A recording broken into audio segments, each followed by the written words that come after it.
How's it going, Kaiju Seekers? Welcome back to another DrawCast Live. Today, we're going to be discussing a few different topics that have been somewhat of a hot discussion lately, especially making the rounds on Twitter and the like. I was prompted by like I said, some recent stuff that happened, and we'll be discussing topics such as same-face syndrome in modern kaiju design. We're going to use some concept art that was revealed for the recent Jurassic World Rebirth movie as just a starting point to start off of.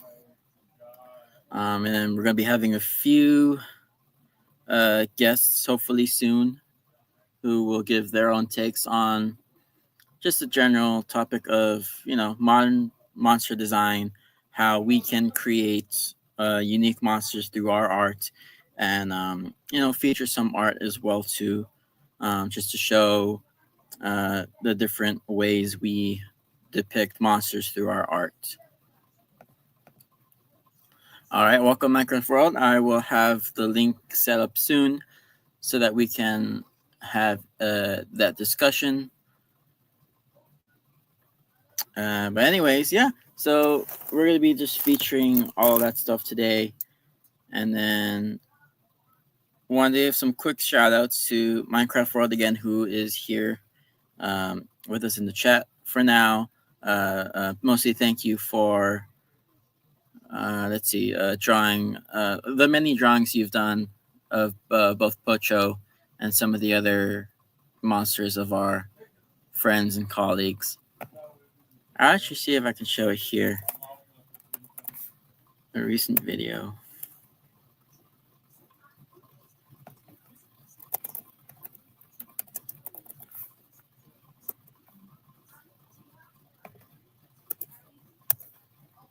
Let me see if I can find your YouTube channel.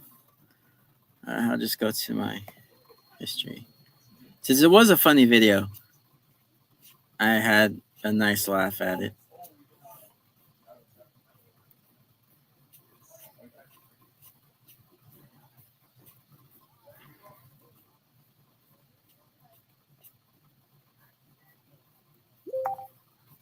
There you go.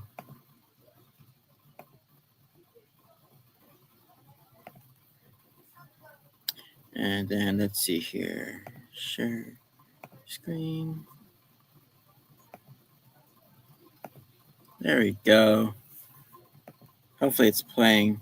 Which one of you was going to tell me tea tastes different if you put it in hot water? You're putting it in cold water. Radish, answer the question, Radish. Yeah, I thought for like 5 years that people just put it into hot water to speed up the teaification process. Didn't realize there was an actual reason. You don't have the patience to microwave water? So again, very cool. Love that. Definitely go check out Minecraft World and his stuff.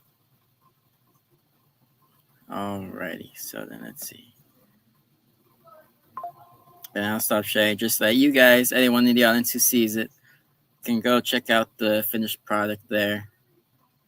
And now let's see. I will open up the floor and send the invites out. And then hopefully we'll get some more people on as well. I do have 2 invited guests I brought on. Let's see. I'll probably just share it in the general server. If anyone wants to discuss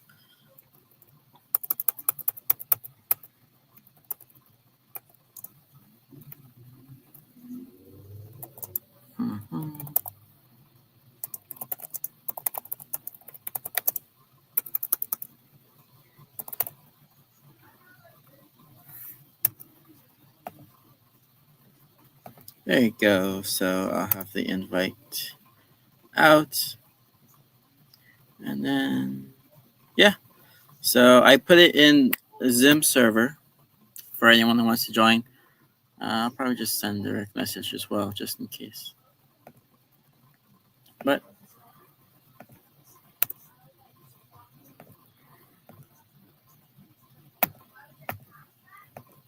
So yeah, as I said, we're going to be talking about monster design. I decided to do a DrawCast mostly because it is going to be involving a lot of talking about, art in general, how we can make unique kaiju designs. Um, and it's also discussing a somewhat recent trend that's been developing over the, kaiju sphere, so to speak. All right, and so here we go. First off, we have Minecraft World. What is up? Hey, nothing much. I just rewatched Gorgo earlier today with my mom, which was really fun. She really enjoyed it. So, yeah. And also, Titanic Creations' Titanicus released today. I got to pick that up early access yesterday, but I just wanted to shout that out.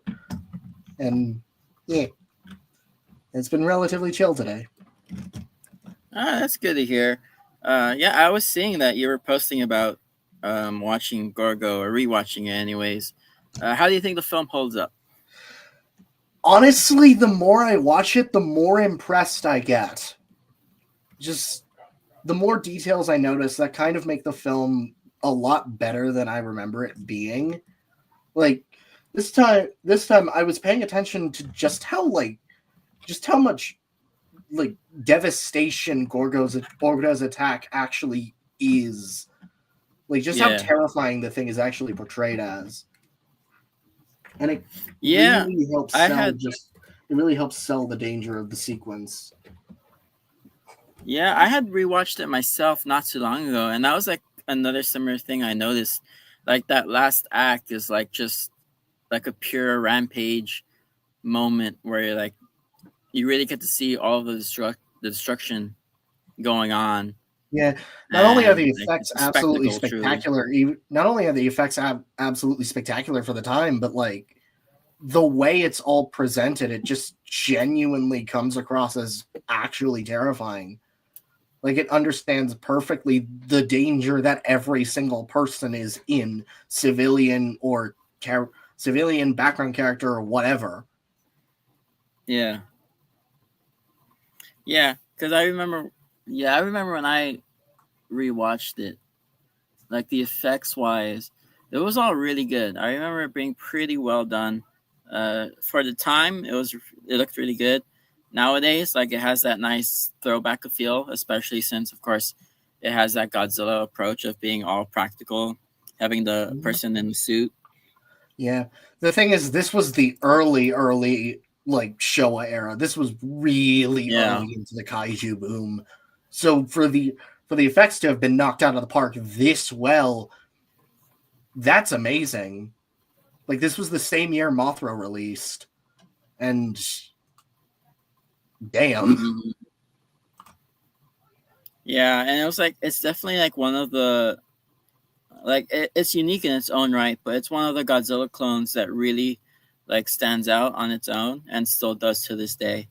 Yeah, and I think Gorgo, Titanicus, and Nemesis in particular are actually pretty good examples of characters that I really think would fit the topic of conversation here, because I have my gripes with how a lot of people treat modern day creature design. Like I have my pet peeves with people just saying it's a Cloverfield ripoff and blah blah blah. But we'll get to that when we get to that. Yeah, most definitely. And I guess we can use that as just like a segue into like one of the first things that I wanted to discuss was this whole topic was first something I wanted to tackle when I saw a certain, let me see if I can pull it up again, certain post. Was it the Mutadon concept art? No, this was a little bit before that. I'm going to share the screen now so that way we can see this here. But it's similar to what you were bringing up just now. So I'm going to share it here. The Western Kaiju list that, let's see, this user this. Yeah. Love them all, though. Yeah, I think these are all generally interesting designs. my gripe with this is that the double standard is nowhere near as apparent because, like, when you stop, I get the why. I absolutely get the why because the suit has to contort the human face.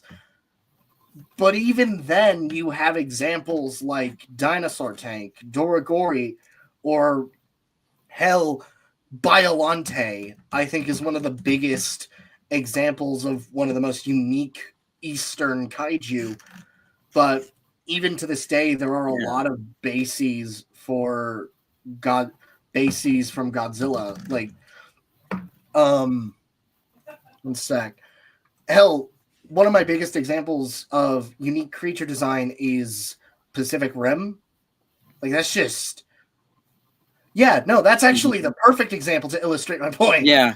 Like, Pagos has to contort to the suit, but even then they still manage to make it work. But it's also a Baragon ripoff, Anguirus, whatever that one is, and whatever the one at the bottom below Pagos is. It's just I want to say they're from Gridman or something. They look like that style. Or some like Ultra show, maybe. The one on the right looks like a mecha. Yeah. But still, very similar design philosophy. And then you also have the many Godzilla ripoffs. Gorgo and Gamera get a pass because, again, the suit, but you have things like Nemesis, Titanicus, King Tyrannos, even. Like, no shade to Lizard King. Absolutely no shade to Lizard King. But, like, he himself had to said this where every single kaiju is sort of in the shadow of Godzilla himself. So you have to really try something to make it work. Yeah, I see what you mean. So, like, yeah, I guess you can say every body type sort of has its place and it can be either for, just a limitation of whatever you're using or just the style you want to do. Because, like, we saw there, that's basically like the quadruped body type, to where you have, like, basically just a big, quadruped lizard archetype. Yeah, and this is also one I saw. Oh. This is from R.J. Palmer, who is a big name in the kaiju sphere, as well as, like, the dinosaur paleo sphere. I remember when this was first tweeted out, though, when it comes to some monster designs, but here we have different examples of either the squat bug, chilled gorilla, or the one in discussion is, like, the lanky monster man. Yeah, the I call it the emaciated ape. Yeah. Oh my god, I fucking hate this post so much. The squat bug can work phenomenally. Starship Troopers obviously has its own unique design philosophy, and I think it works pretty freaking well. Same with, need I remind you, Kumonga was a thing. Same with Kamakuras. Like, yeah, the West did those designs first, and I think that's something that we really should have tackled when we did the second Mr. Who stream. But, like, you passed Del Toro's kaiju. One sec. Yeah, because I wanted to talk about Pacific Rim. Del Toro's design philosophy with the kaiju, I think, is absolutely brilliant, and is just kind of like, okay, but, like, you can make these kinds of designs work. Oh, Zim's in the chat. He's on his way. Oh. But, like, each kaiju still has a generalized aesthetic or build where it's, like, bulky and veiny with very consistent color schemes. Like, you compare Knifehead to Leatherback, and then Leatherback to was Slattern. Thank you, Slattern. Thank you, Brain. But you compare those three, you get a generally similar aesthetic, obviously befitting, but you get a whole bunch of distinct body types. And even then, Del Toro still fell into the emaciated ape trap twice. Slattern and Otachi. Like, yeah, you could say that. I remember one time, I think Zim in another stream, when I brought up Otachi, like, Otachi is basically, for the most part, I'd say more so like a wyvern of some kind. Yeah, but even then, you compare this design to something like the Cloverfield monster. There's a lot of the general body structure is almost identical. The arm placement, with the exclusion of the wings, is pretty much the same. The head shape is generally consistent, And then you also have the digitigrade legs. The tail and wings are the most unique thing about it when you actually stop and break it down. And I'm being cynical here. I'm the one who has Otachi as my favorite. Hot take, I know, but hot take, I know. Yeah, no, Otachi is like one of my favorite designs. Otachi is like across the board and both in Pacific Rim, like one of my favorite designs. But you can still make like that's my problem with this design, because like I think if you pull up the top one, with like the general philosophy, each one is distinct when you stop and break it down, despite the silhouette or body shape being there. Like if you compare Death Angels, the Death Angels don't have the same head shape. The arm shape is pretty similar, though the Death Angels are more back, more wide stance or outward.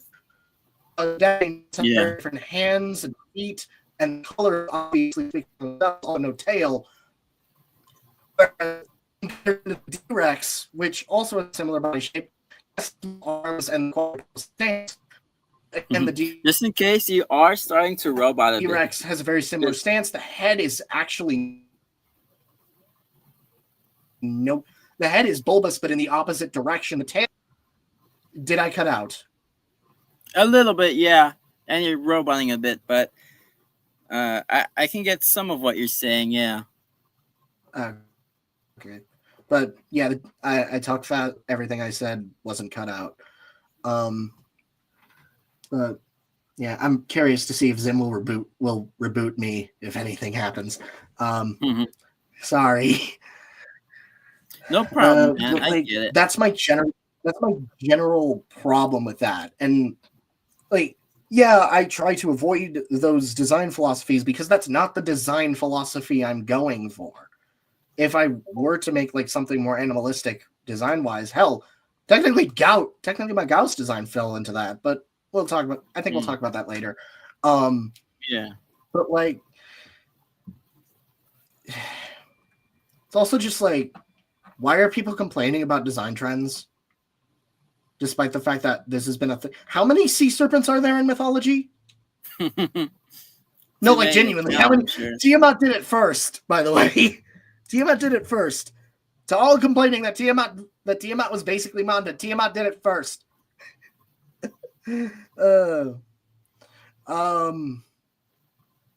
Like, yeah, I think that's kind of that's most of my rant. Yeah, I can definitely see where you're coming from, because I can definitely, like, there is definitely a trope going on, but even still, they all have their own unique things. Because as you said, they're all basically like an emaciated ape. Like you might have some standouts where they're a bit more bulky or something like that, but like for the most part, they're all either like lanky. Either some have multiple limbs or they have big forearms. But it's, you're right. It's not unique, I would say. It's not specifically new, because if anything. There's the thing. Because the thing is like Western kaiju, and for the thing, like depending on your definition, like the Death Angel and the Future Predator, like I would say don't count as kaiju, right? Yeah. Hell, I debate the D-Rex. Like, okay, if we're going with the literal term, then all 5 of these count. We'll specifically use the D-Rex from the helicopter scene. How about that? Yeah. Oh man, look, cool shot. But yeah, cool shot. But it's Gareth being Gareth with the size and consistency. Who's like? Rose Puppy, my friend. She's in the chat. Very cool. Yeah. But like another thing that one has to consider, there's only so much that you can do to change a design before it becomes very recognizable. You have to make something coherent but easy to look at. Something unique but easy to look at. And by chasing a lot of design trends, like what is one of the go-to design philosophies that people have when making kaiju designs? everyone goes for the Godzilla body type. Yeah, true. The upright retrosaur, or sometimes they'll be innovative and go with the such as Pocho, for example, the accurate dinosaur posture.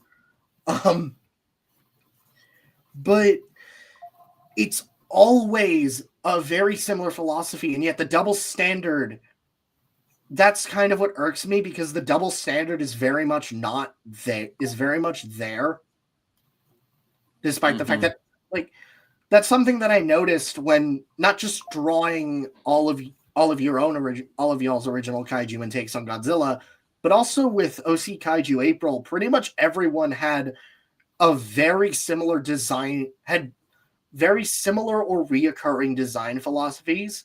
There were like multiple quadrupeds. I think there were like 3 ape body types. Most of them were of the Godzilla stature or Zilla stature. It's just, but every single kaiju was distinct, had their own distinct features and their own distinct attributes. Something that is very much present when you actually stop and break down the design philosophy of the emaciated apes. Yeah, very true.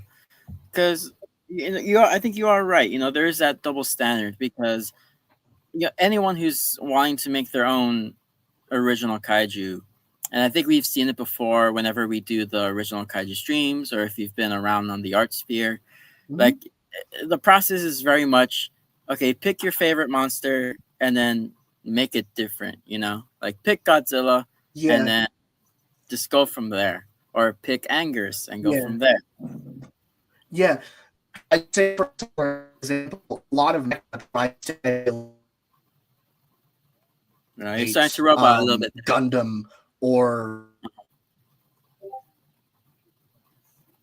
other Evangelion, one of those, that is generally brought upon with sessions like Gone, and even then, there are still examples of shows that do emulate that. Lego Monkey Kids Mechas, Rose, you're gonna cheer at this one, generally being one of those examples.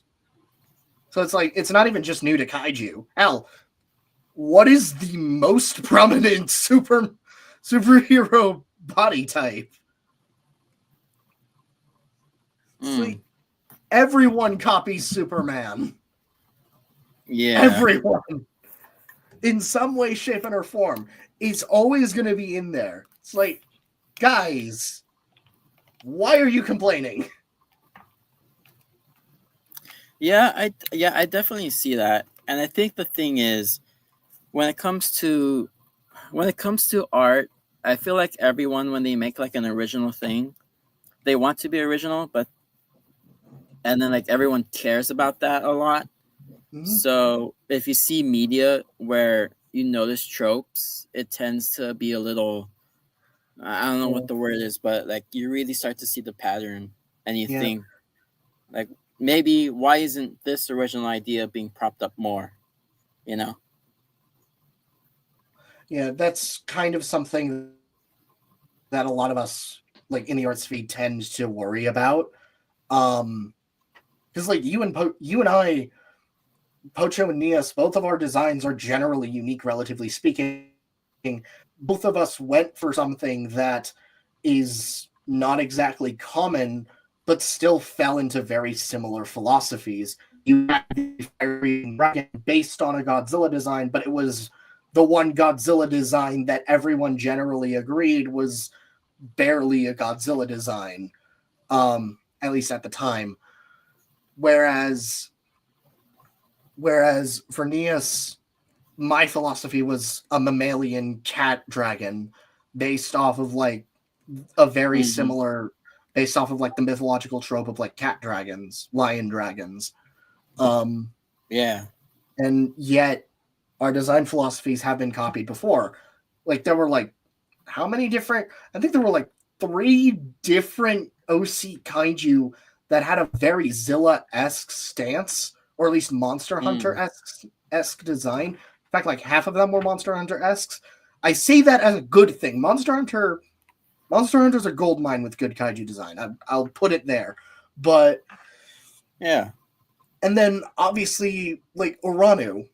Oranu is also incredibly mammalian, albeit very ape-like in nature, and there are obviously a lot of cat-like kaiju that are also draconic in design.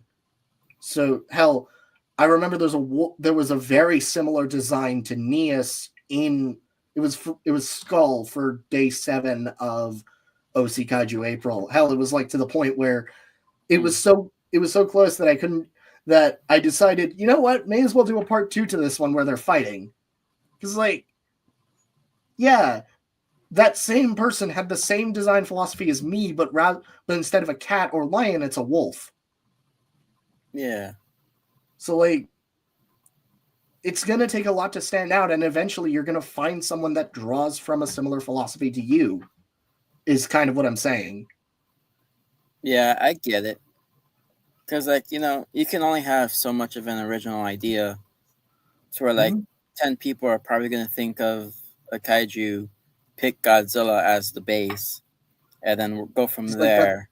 Yeah, because like Godzilla is the one kaiju that everyone knows. It's like the poster child of the genre, nay, the trope at this point. So, like, it's like, just look at the amount of times the character's been referenced.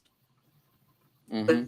Yeah, when designing an original kaiju, Godzilla is obviously going to be the first one you go to, and then you go down the rabbit hole. One of the things that us fans have in at least ahead of time is that we've already gone down the rabbit hole, but even then, a lot of fans follow the of Godzilla as a base, let's build everything around that. Mm-hmm.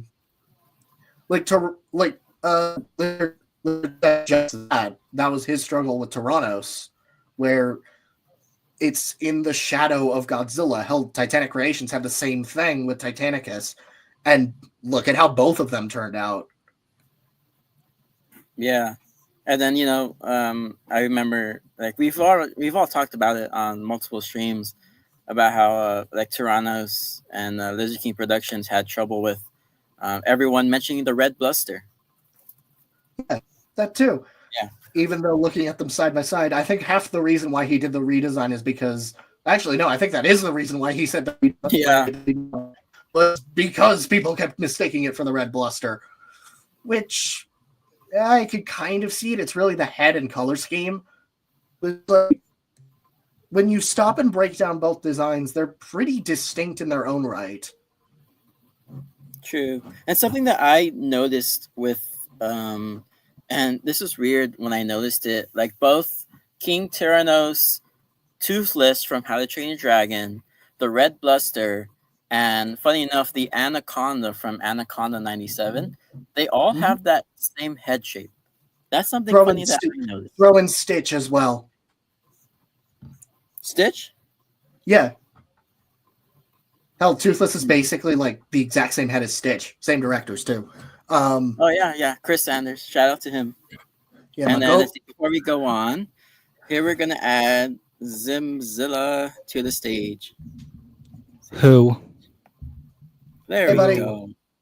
I heard the name Mr. Who mentioned once, so I have to do the obligatory who. You're welcome. I appreciate it.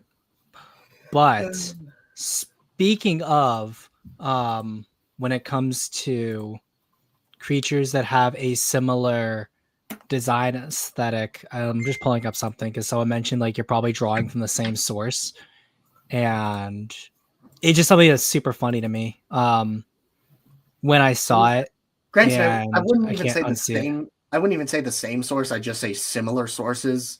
Well, I don't even think the person's drawing from the same source as me. Maybe they are, maybe they aren't. But it's super funny to me because I was just scrolling through Twitter one day and I saw this design. I'm like, that's really similar to something else I'm doing, but it's not even the main design thing that I'm doing. So, uno momento.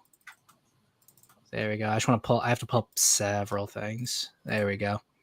Mm-hmm. All right. So let me share. And I have some thoughts because I was listening as I'm speeding down the highway. You didn't get caught, did you? I'm here, aren't I? Fair enough. How do we know you're not behind a jail cell? Maybe the jails here gave me access to the one. Yeah, this is your one phone call or your one stream call. My get out of jail free card. Right. So yeah, so like for the kaiju for my novella, I had done different color morphs just because I was like, oh, that's kind of fun. I would love to do something like that. And I did a red one. And then the red one isn't even going to be the main color design.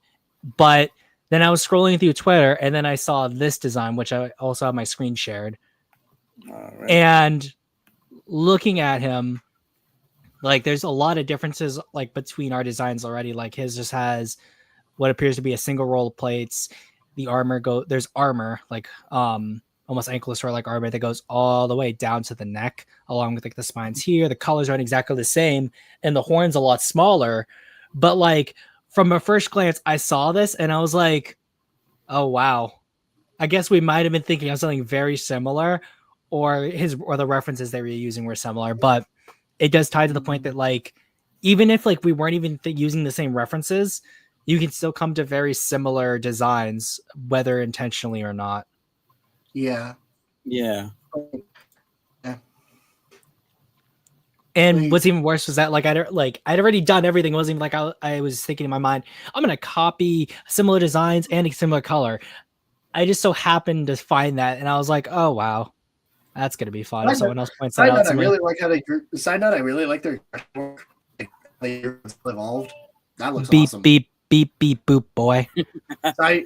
Side note, I really like how they drew Godzilla evolved. Yeah, no, it looks bulky and it doesn't look like slop. That's kind of the proportion of what I want from GXK dissing on my platform. No, I'm praising their design work, dude. There will always be dissing of GXK on any stream. But like that's if anything, that's proportionally what I would have wanted for Godzilla the Arrival. Like just change the spine color to purple, and that's kind of it. Yeah, no, I agree with that. But one thing I remember, I think it was you, Minecraft, who said it, where Itachi's essentially like an emaciated ape. I don't think that's necessarily the case. I would say if Itachi's anything, and I think Vic said this in response, it's that Itachi is essentially just a wyvern in its design shape. And I think the reason why he doesn't really qualify for the emaciated ape is because of how low he keeps his body to the ground, the existence of the wings, the long tail, and the overall reptilian aesthetic that he has is what causes him not to cross over into the emaciated ape trope. And in the case with the emaciated apes, they often, if we want to pull up, or that works too. But yeah, it's very clear when you see it, there's not a lot of traits that immediately stick out as being overtly alien in the sense of it's a blending of like mammal, insect, reptile into something that doesn't look quite like one or the other.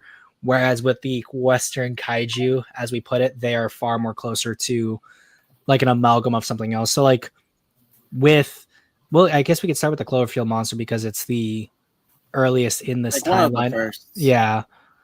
Like the body is very like disproportionate sense of it's very like thin waist, very, very lanky arms with odd proportions that end with like the really gangly fingers. And then the head it's not a traditional mammal reptile type of head. It's if anything, almost closer to like a fish or a bat. Yeah, I was about to say it's akin to an anglerfish. Yeah, like a fish or a bat. And then like the tail is like very spindly as well. And skin texture similar, the little pulsing things in the back of the head, they're analogous to like a juiced up anything. So it comes off as alien even if it is a naturally occurring creature. I would say that following off on that, you then have the future predator, which similar to the Cloverfield monster, it's got the gangly like front arms, the legs, although I would say proportionally its musculature appears more like Earth-like in the sense of you can see sort of where certain muscle groups are and how something could evolve into the shape. And I think what adds to the whole vibe of the future predator is the fact that it looks so alien, but it's a hyper evolved bat in that sense. And that's where you get things like the echolocation And something else that you see carry over into the later designs for the Death Angels and the Mutos is a lack of distinct eyes, while the Cloverfield Monster and the Distortus do have those. Well, with the Mutos, you sort of have like the visor, and with the Death Angels, you don't really have anything that's analogous to just noticeable eyes. And I think 2014 came out. When did A Quiet Place come out again? 2018, 4 years. Okay. 4 years after G14. Yeah. I would say, like, even in the case of the Mutos, it has a similar like vibe to the Cloverfield Monster, whereas the big distinction is going from like a desaturated brown to like pure black with the red visors and the shape of the head, the extra arms, whereas the Cloverfield Monster only has one extra set. The Mutos have two. It comes across again as very alien in a sense, but like a mixture of alien with insect rather than alien with like fish and ape, like they do with the Future Predator and the Cloverfield Monster. And then moving from that to the Death Angel, the Muto, although it has, you can't really tell with this picture here, but the Muto does actually have like feet, like elephant feet, like claws. The Death Angel has a more distinctly alien type of feet in the back, where you have like what looks like essentially like a hoof, and then with claws in the back that don't really seem to serve a purpose. I remember there was speculation of these things being used for like caving, and considering the fact that they climb and jump around, it kind of makes sense. Yeah. Well, that's another thing, is that like all these creatures, they have adaptations that like could serve them well in caves. Like the Mutos hooks could be good for climbing. Same thing with the Future Predator, the Death Angels, even the Cloverfield Monster. Both Mutos use them as hooks. Like the male pulls on Godzilla's gills. Exactly, yeah. Or like the male Muto using them sort of as he's coming out of like the pit where he was being held. And yeah, and like even though the Future Predator and the Death Angel don't have the exact same head, similar to the Cloverfield Monster, they have very fishy looking, like anglerfish looking faces. And once the Death Angel closes its like head, it is very similar to how the Future Predator looks. But then the D-Rex being the standout one, I think the reason why the D-Rex kind of gets lumped in, outside of the fact that it also has the knuckle dragging walk to it, is the fact that it's Gareth's monster. And it's the second time Gareth made a giant monster with an extra set of appendages that are small and spindly, where its main front limbs are used to knuckle walk. It's like, they aren't exactly the same, but if he had a nickel for every time Gareth Edwards made a monster with an extra set of spindly limbs and it knuckle dragged with its front limbs, I'd have 2 nickels, which isn't a lot, but it's strange that it happened twice. Like, essentially, it's a T-Rex, but turned into a Western kaiju.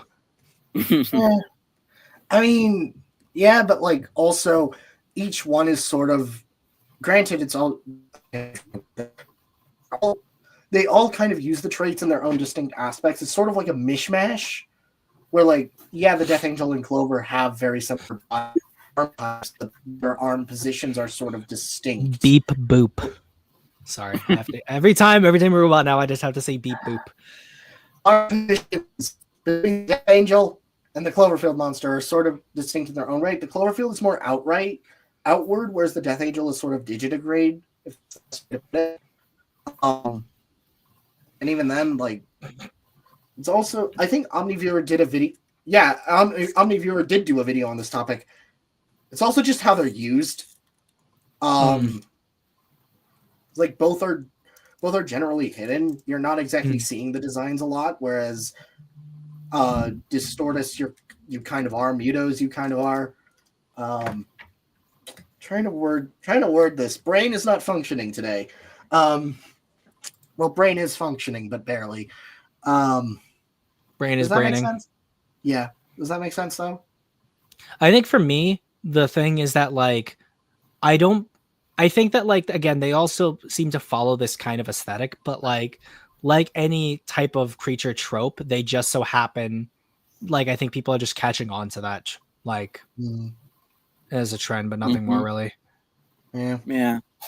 And then let's see, I guess with that, since we did mention that Gareth both designed the Mutos and, well, he didn't, because that's the thing. He didn't design, but he worked with them. Yeah. Yes.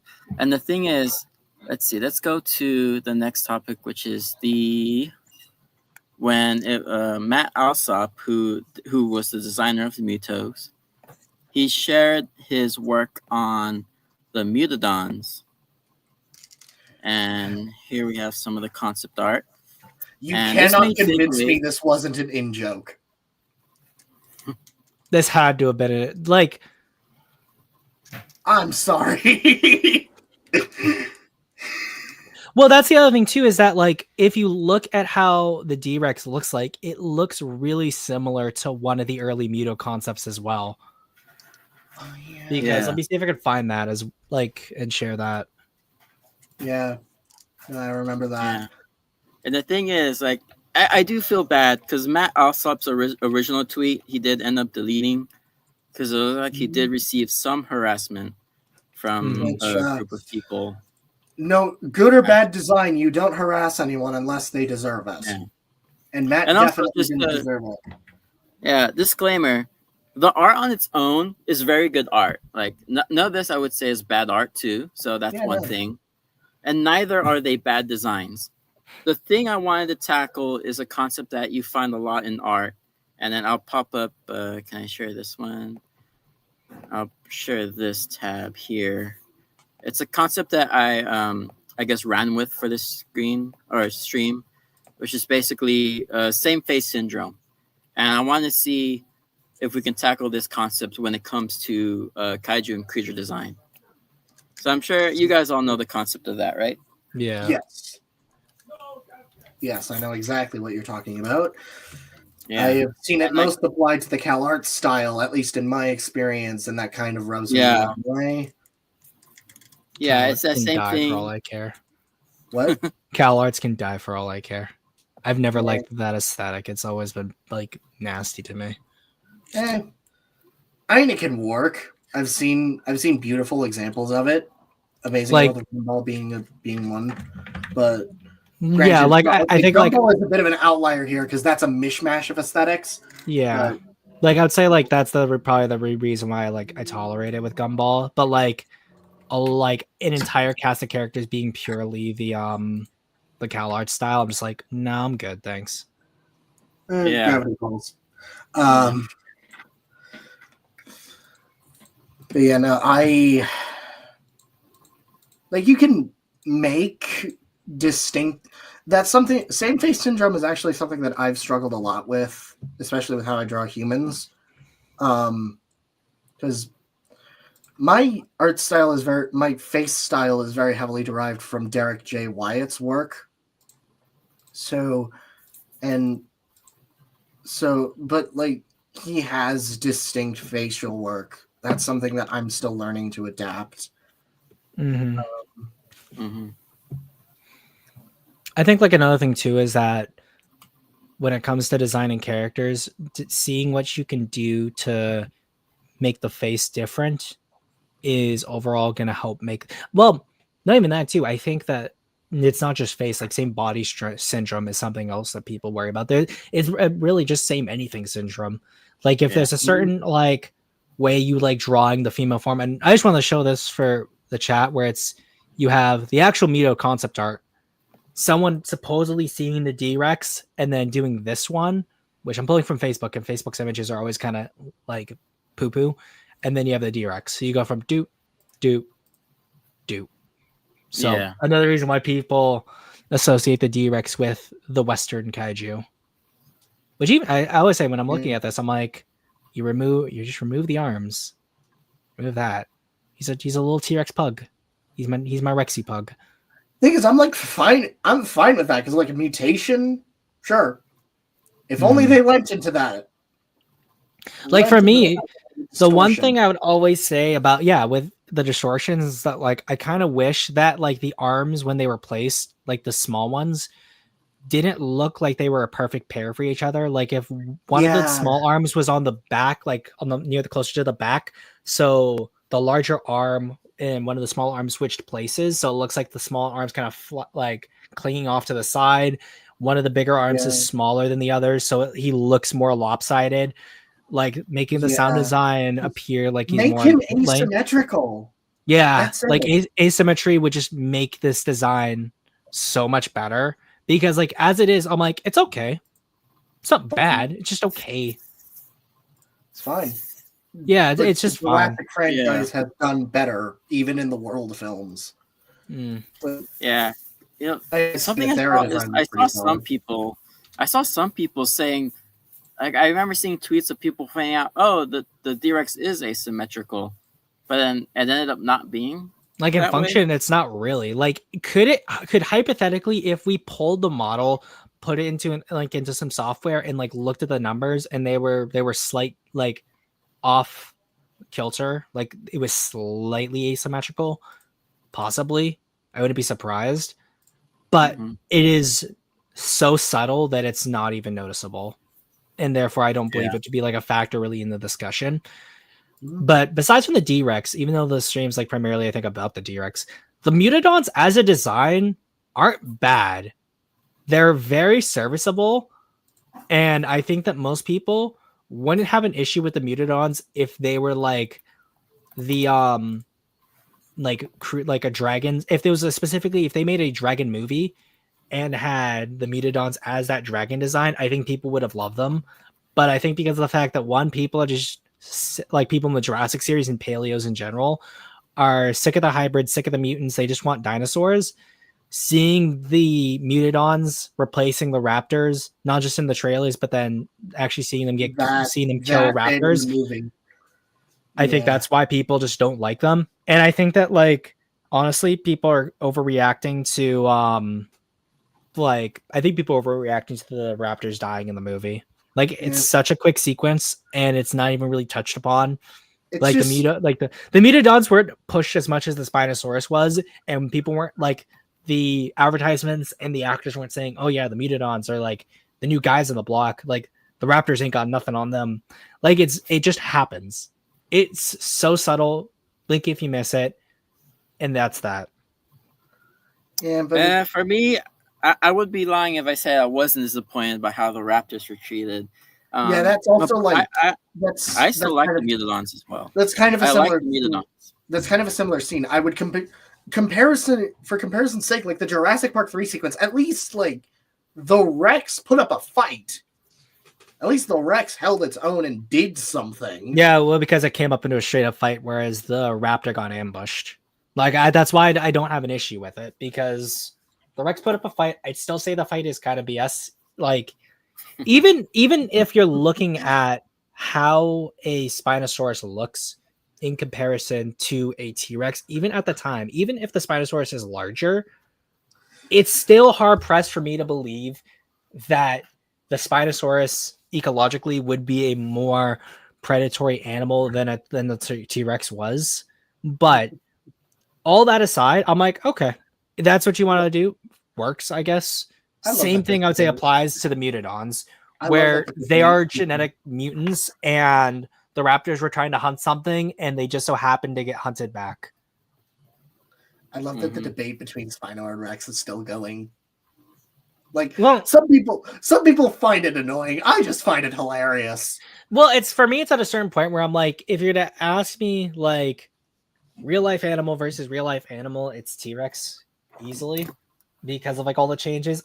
And I think that like also there isn't like there's nothing really pushing the fight anymore, because it's not like you're getting Jurassic the Hunted, Primal Carnage, or other games and stuff, or movies, books, etc. having a T-Rex fight a Spinosaurus. It just doesn't happen anymore Yeah, if since the anything, debate's kind of settled.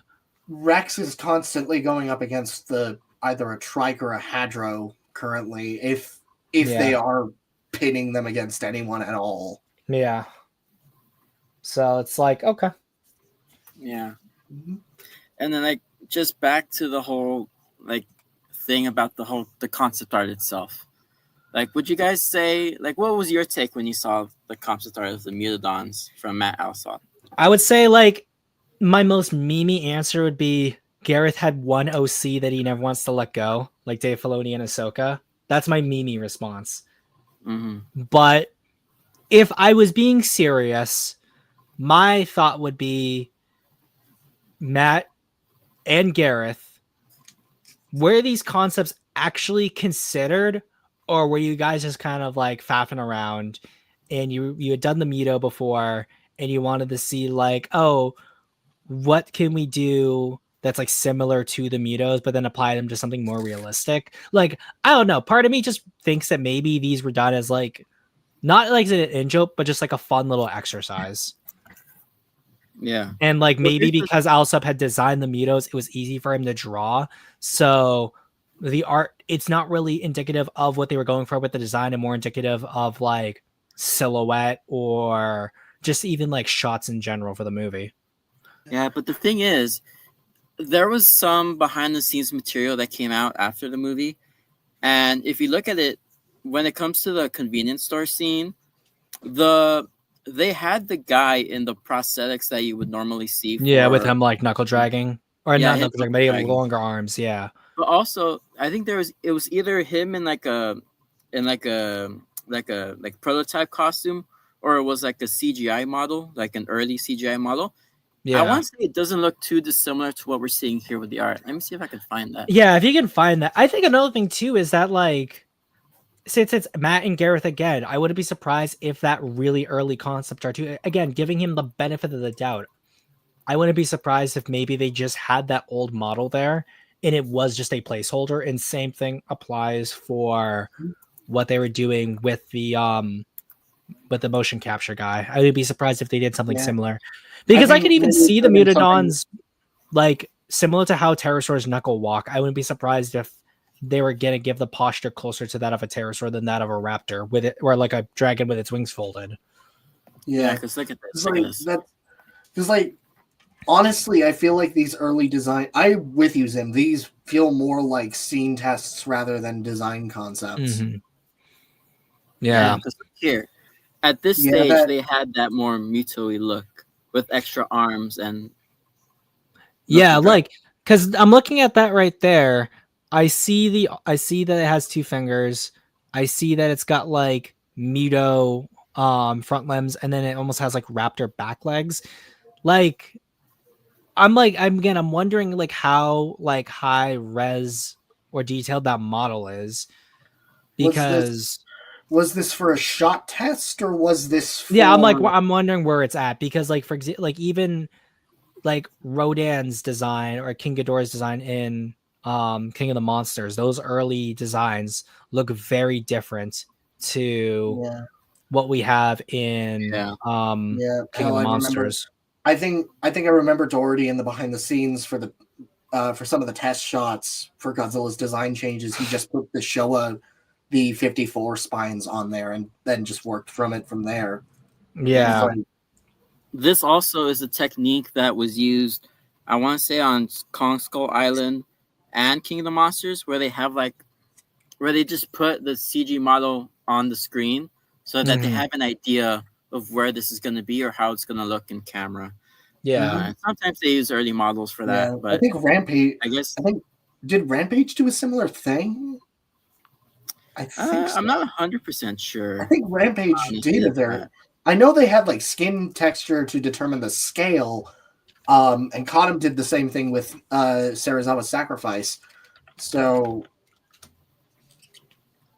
yeah, I don't know for Pacific Rim though, but like I know for a fact, Kodum had the skin texture. Rampage had the skin texture. I don't know if they did the CGI model thing, but still. Yeah, and another interesting thing is, like, I know we've all said, like, oh, Gareth has, like, one OC that he wants to keep doing. But something interesting that I saw, and before Matt deleted the tweet, in one of the replies, he himself said that it's entirely his own concept and Gareth had no input. Like, what we sing, he says, came from his own brain. Yeah. Like the Mutos or the Mutadons? The Mutadons, specifically. Even the names are similar. Mutos, Mutadons. Yeah, but for the Mutadons particularly, he said that Gareth Matt is the one who has the OC they can't let go. It's Matt. It was me, Austin. It was me all along. But yeah. No, it's definitely something where I'm curious. I'm very curious when it comes to what Matt Alsop's like. How far was he with this? Yeah. How far in And production were they?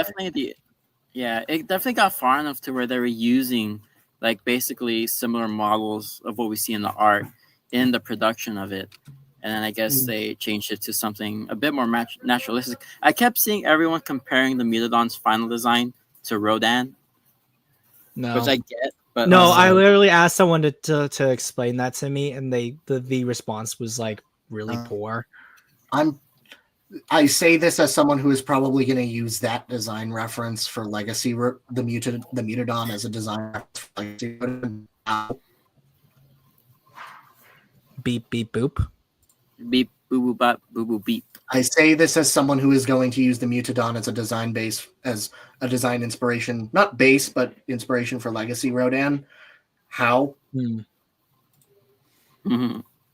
Yeah, Like, I still need to get to designing that. but one thing I will say is that like when it comes to like all the creatures that Matt has ever made, I would say like this concept design for the Mutadon / the Muto seems to be the one that he has tinkered with the most when it comes to getting down certain shapes and like depth, just small things here and there. Because like I'm finding like a lot of the old Muto concept art, and like when I just looked up creature concept, there's very little anything else that isn't the Mutos or the Mutadon, and then it's like Godzilla, and Godzilla looks so like pretty much on point from what you'd expect of Godzilla. Yeah, Mm-hmm. it's like because then I had also pulled up, let's see, Matt Alsop's art station because he has some of his work there, and I guess just to have a look. Godzilla vs. Kong, King of the Monsters. Like go to his KOTM stuff. I'm curious. Let's see, KOTM. The Gotham stuff looks interesting. Let's see, KOTM. Yes, well, which one should we do? This one? Mothra, yeah. Mothra. Yes. So, Mothra. There you go. Early concept for Mothra. It is Muto. Same head shape! Again, here is Mothra. Hilarious. It is Muto. Here's Rodan. Looks like. That is draconic. Yeah. That looks like Showa Rodan right there, that one. That looks beautiful. That is beautiful, yeah.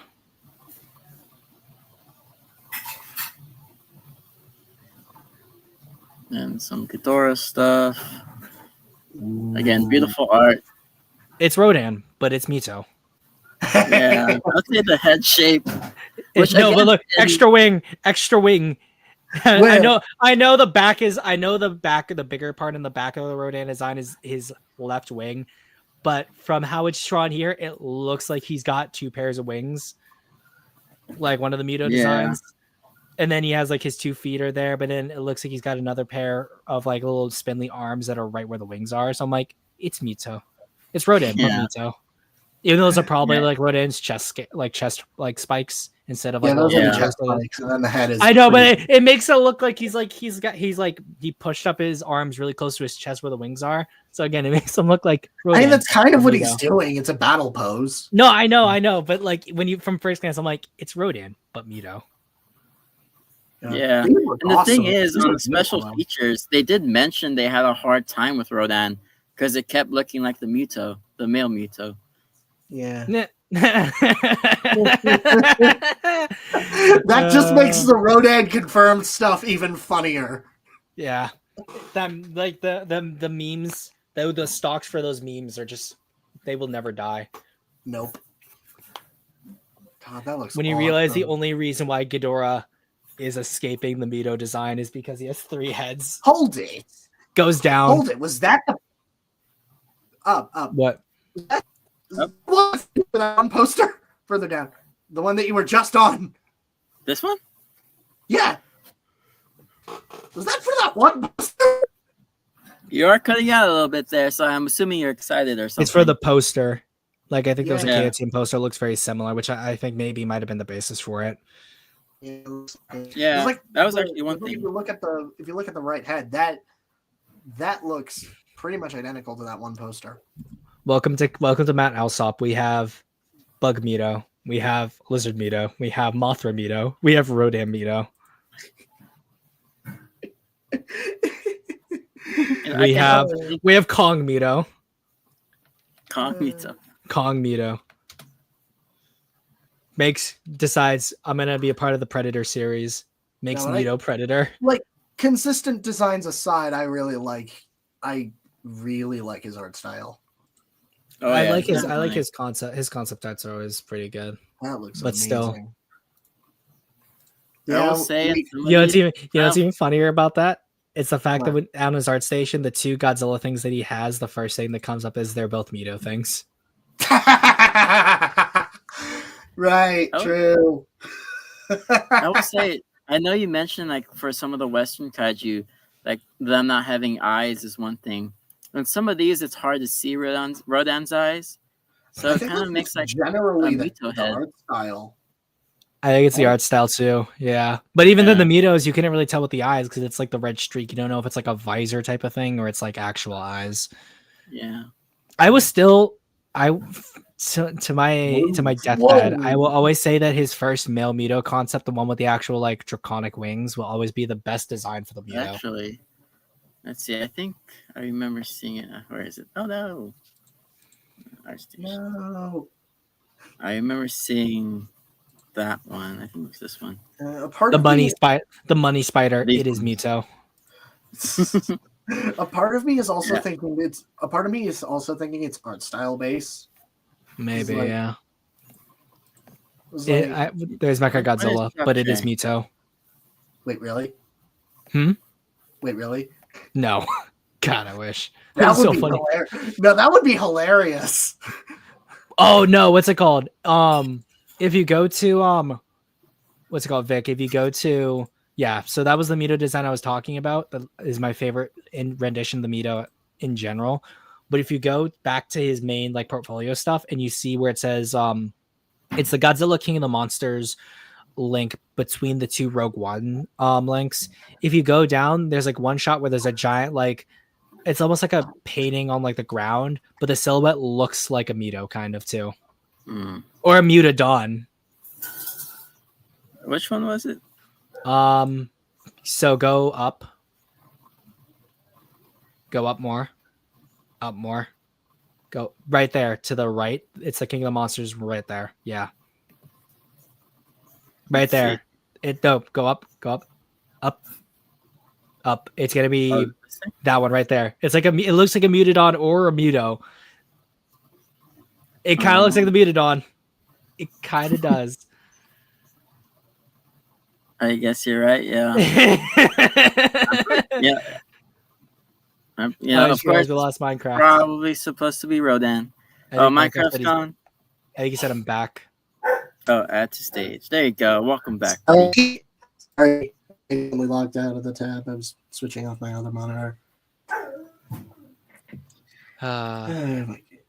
Yeah, but like, again, like, would you guys consider all of that like either like the same face or same body syndrome thing? And like, do you think that's like a problem in creature design? I think that like in certain cases, same body syndrome can work if there's a point to it. Same thing with same face syndrome. But I also think that like there's times where it doesn't work too well. Like one thing I'll say with for example, like One Piece, like because that was the picture you showed. Like a lot of the One Piece female characters have similar faces. But like for example, Nico and Nami, like there's a lot of things about them face-wise that aren't exactly the same. And same thing, there's a lot of women in One Piece who don't have the same face. So it's not, I don't think that's an issue, but I do think that like, oh yeah, there are characters who will have a similar face. That's not I don't see that as an issue. Same thing for like Dragon Ball. Even though people be like, oh, if you take like all the hairs and swap them out, the faces are going to be the same. That's not the case at all. Yeah, no. Yeah. No. Yeah, I can definitely see where you're coming from with that. Let's see here. And let's see. One thing I want to ask you guys, like, what would you say have been like either like at the least like past 10, or either the past 5 years, like any standout monster designs you guys can think of. And then before you answer that, welcome Sea Monster. Oh, hi. Hello, my favorite seaman. I guess you really shot onto the stage. Yeah, just kind of stopping on for a bit, you know. So I actually did go see Jurassic World Rebirth the second time earlier today. Really? Yeah, still, I still enjoyed it overall, like I did the first, you know. But yeah, I could definitely.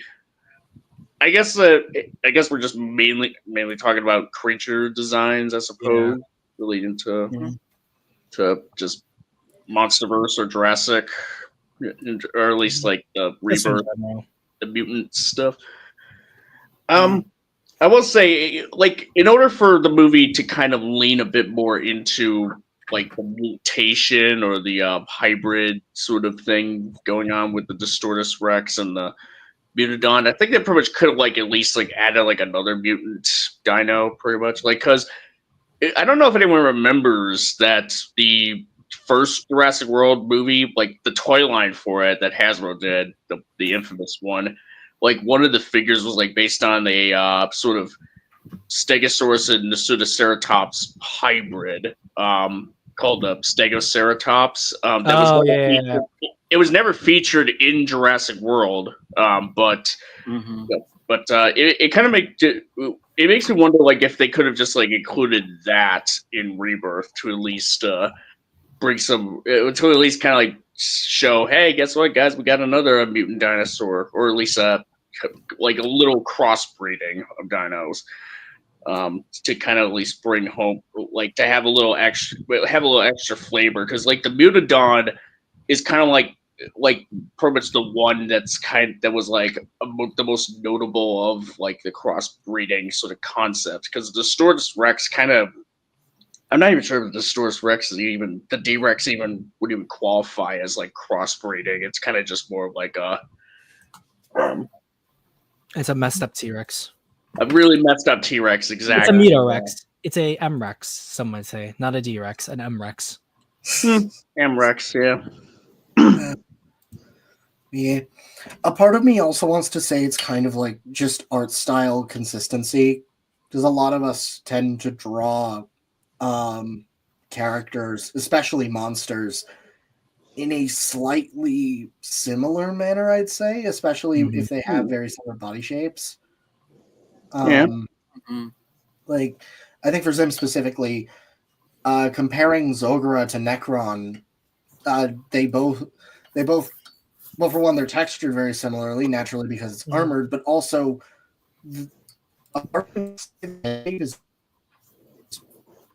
going to the robot zone there, similar, brother. Kind of. Booping, beeping. Pull up Necron, actually. Oh, I can pull up Necron. Yeah, I can do that. Because obviously you have Zogura right there. Let me pull up Necron. Zim, pull up the clip. Yeah, Zim, pull up the clip. Did I start beep booping again? You did beep boop again. A little bit, yeah. Damn it. There we go. Share screen. All right, let's share. There you go. Yeah. Yeah. Okay, so you have like the dual spine, and you have sort of frill shape in the back, and then the armored aesthetic, especially for the head, and then the spines also. Let me do one better, because I can probably make it easier this way if I do it like this. Give me 1 sec. While people look at my kaiju, gaze upon his glory and despair. And despair. If I'm not bad, especially was one of my personal favorites as well. What was that? But like, I can't help but see a similarity in how Indian silent. You beep booped again. You drew the kaiju. Yeah, 1 sec. Did I beep boop again? You beep booped again. Yeah. Let me stop sharing there. There you go. That's gonna be so easier to do it this way. Yeah. Yeah. But like, can you see what I'm saying? like how, especially with the heads, you kind of have drawing them. You have the armored look, the front and the back, the dual horns. Horns are primary go-tos. I can tell with. Or primary go-tos I can tell design-wise. 010011101. Or either one of your go-tos I can tell design-wise. Yeah, So you well, draw very spikily. I draw So spikily. I'm coining that word. You draw spikily. You spikily, Yeah. spikily, man. But I also think too, another thing is that like there's also the thing that also doesn't help is the fact that you have the fact that they're both they have a theropod body style too. Because like I would say I'm just gonna pull up a bunch of different monsters and stuff. Because I guess we could talk about aesthetics in that case. As well as I'd say this also comes down to the fact that like there should be other ways that I can sort of detail certain things, because I understand the criticism here with the spines here having a similar texture to this, which I think is something I should definitely work on too. Because I think the one thing I wanted to do with this, primarily what I was focusing on, was having the harder keratinized bones having a different look from the bone here with the skull specifically. But then I'd say like how I textured this here, even though like the style for the texture is similar here, I wanted to do something different, I guess. And let me pull up something, or yeah, I guess he can work.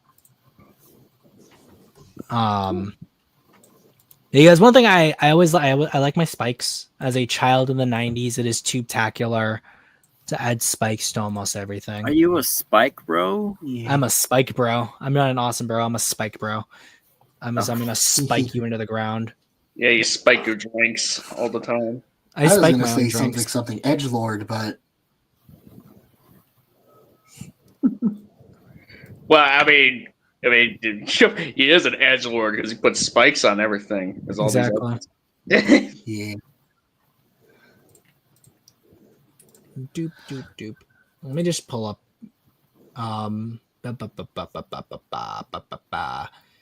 This actually works really great. Mhm. I was gonna. Let's see. I guess we're going into a segment where I guess we just feature, and I'll feature yours stuff you sent me in Minecraft World. I guess after this one, and then because I wanted to go into the topic of like how either we avoid the same face syndrome or ways we try to make our own unique designs within our monster casts and stuff. Well, actually, speaking of like design stuff, because I'll do something like this just to make it just to illustrate a point that I'm thinking of. But if you have something to say, any of y'all, while I do this, you're welcome to. Oh, let's see. Zogoro was really fun to draw. Thank you, my friend. No, like genuinely, I love drawing him. He's a little edge boy. He's a little. Yeah, no. Like I can see it with your Godzilla design. Yeah. Also, did you watch the meme I posted? What was the meme? The animated meme. The team. Yeah. I don't think I have. Monolith is in there. Oh yeah, I've seen that. Yeah, that. Okay, yeah, I've seen that. Yeah, I watched it. Do none of you own a cooking kettle? I had that audio in the back of my head for a few months now, and I've been wanting to do something with it, and I finally got around to it. Oh, what's it called? Do you need to do one? Because does Kuru have an original kaiju? Nobody has Trago. He should do Trago with Nias, and then it's just all of us like sitting in like a theater watching the Who stream and just Trago going, "Is that the man in the suit?" Just me just running up to him, "I will kill you." No, I plan to do animatics of like some of our best moments on GNO, Sea Monster Live, Zimcast. I think I'm debating whether or not doing it with with our avatars or with our original kaiju, and I'd be boop. I'm debating whether or not doing it with the avatars or our original kaiju. I might do our original kaiju one because expression work practice, and two because they're just fun to draw. So, Yeah. We have to make sure you put like a credit in terms of like put some credits of like. Yeah, like which I plan which to. scene it's referencing. Yeah, which is who. Yeah, thing is, I need to properly work out Traga's design with Kuru, which probably going to do that sometime soon. There you go. Once he comes back from St. Louis. So, yeah. There we go. I was gonna say, like, if we could talk about, because Vic, what was the prompt you had for it? I guess For which one? when we were gonna showcase our things.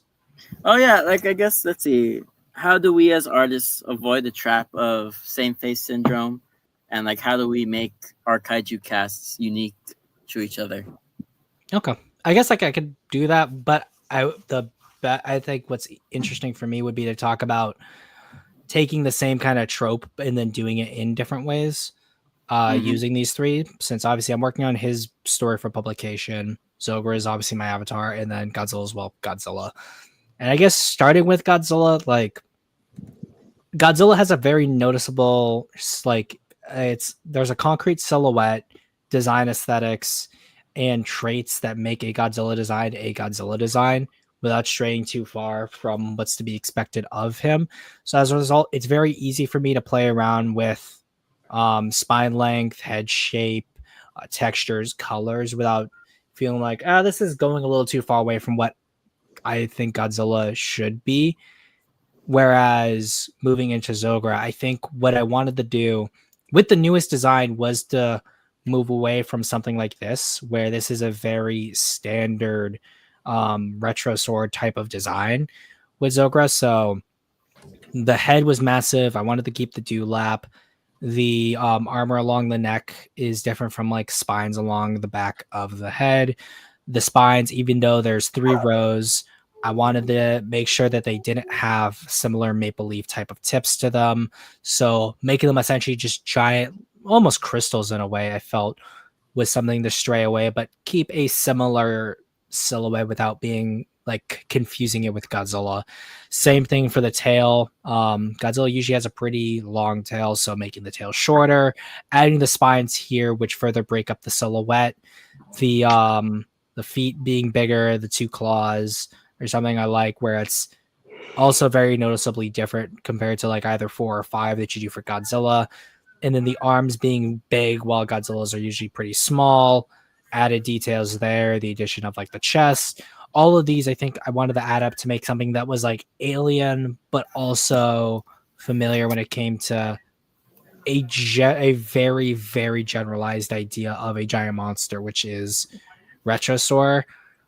And then with Goragoth, or the Goragoth, the Gigantus, hint, hint, nudge, nudge, I really wanted to make something that was, in all senses of the word, pretty generic, but changing in ways that I felt were in keeping with like aesthetics that I like. So when I think of something being pulpy when it comes to dinosaurs, I think tail dragging, anachronisms when it comes to environment and ecosystem, and traits that do come across as more quote unquote awesome bro-y.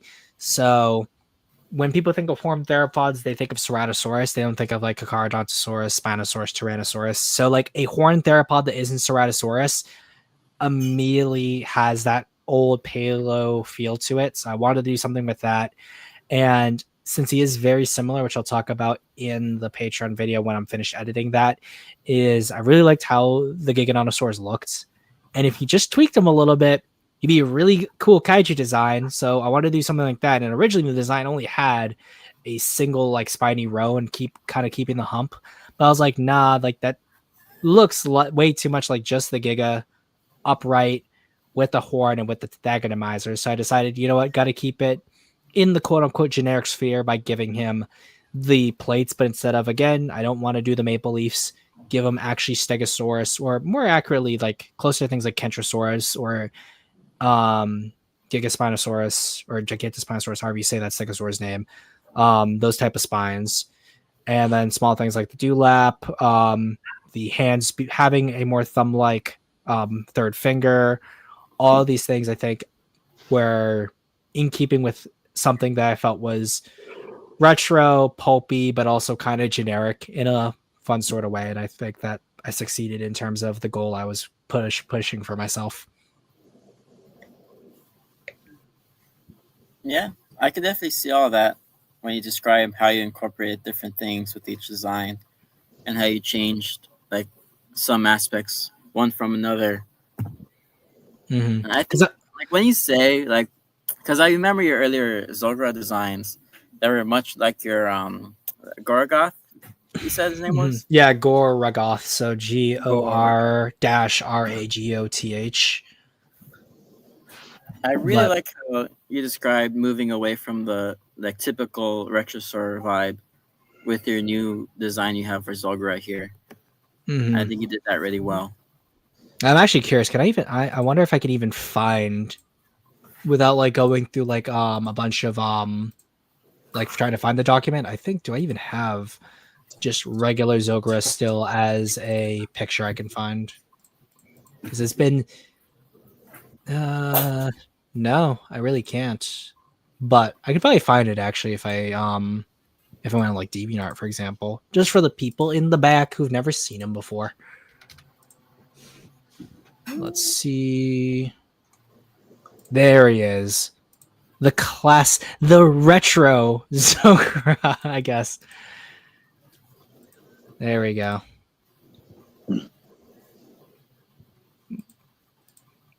There you go. Should be ready for you, Vic, there to share. Alrighty. One sec. I'm gonna switch to my phone because they keep on beep booping.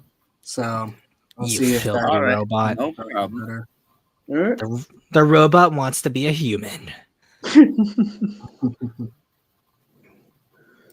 But yeah, so like that's the thing here is that as much as I still love how he looks in terms of like his color and stuff like that, like the gray, then the greens, and then darker grays with this light blue, I really felt I'm like very just upright retro store kind of vibe. Like I don't mind the three fingers. I always had the two toes, but the longer tail and the general shape just screamed way too retro store. I'm like, it's a fun design, but I could do better. And then I had these designs here, which had very similar aesthetics to them, but they were just out and out retro dinosaurs. So I'm like, if I'm going to make something that's supposed to be alien or supernatural, I could really do with different things than just Retrosaur. So that was one of the big reasons why I wanted to beef up the arms and beef up the legs, but shorten the tail to give him more of a stocky brawler type of vibe to him. And especially since like anger and rage is a big part of him, making him more of a bruiser,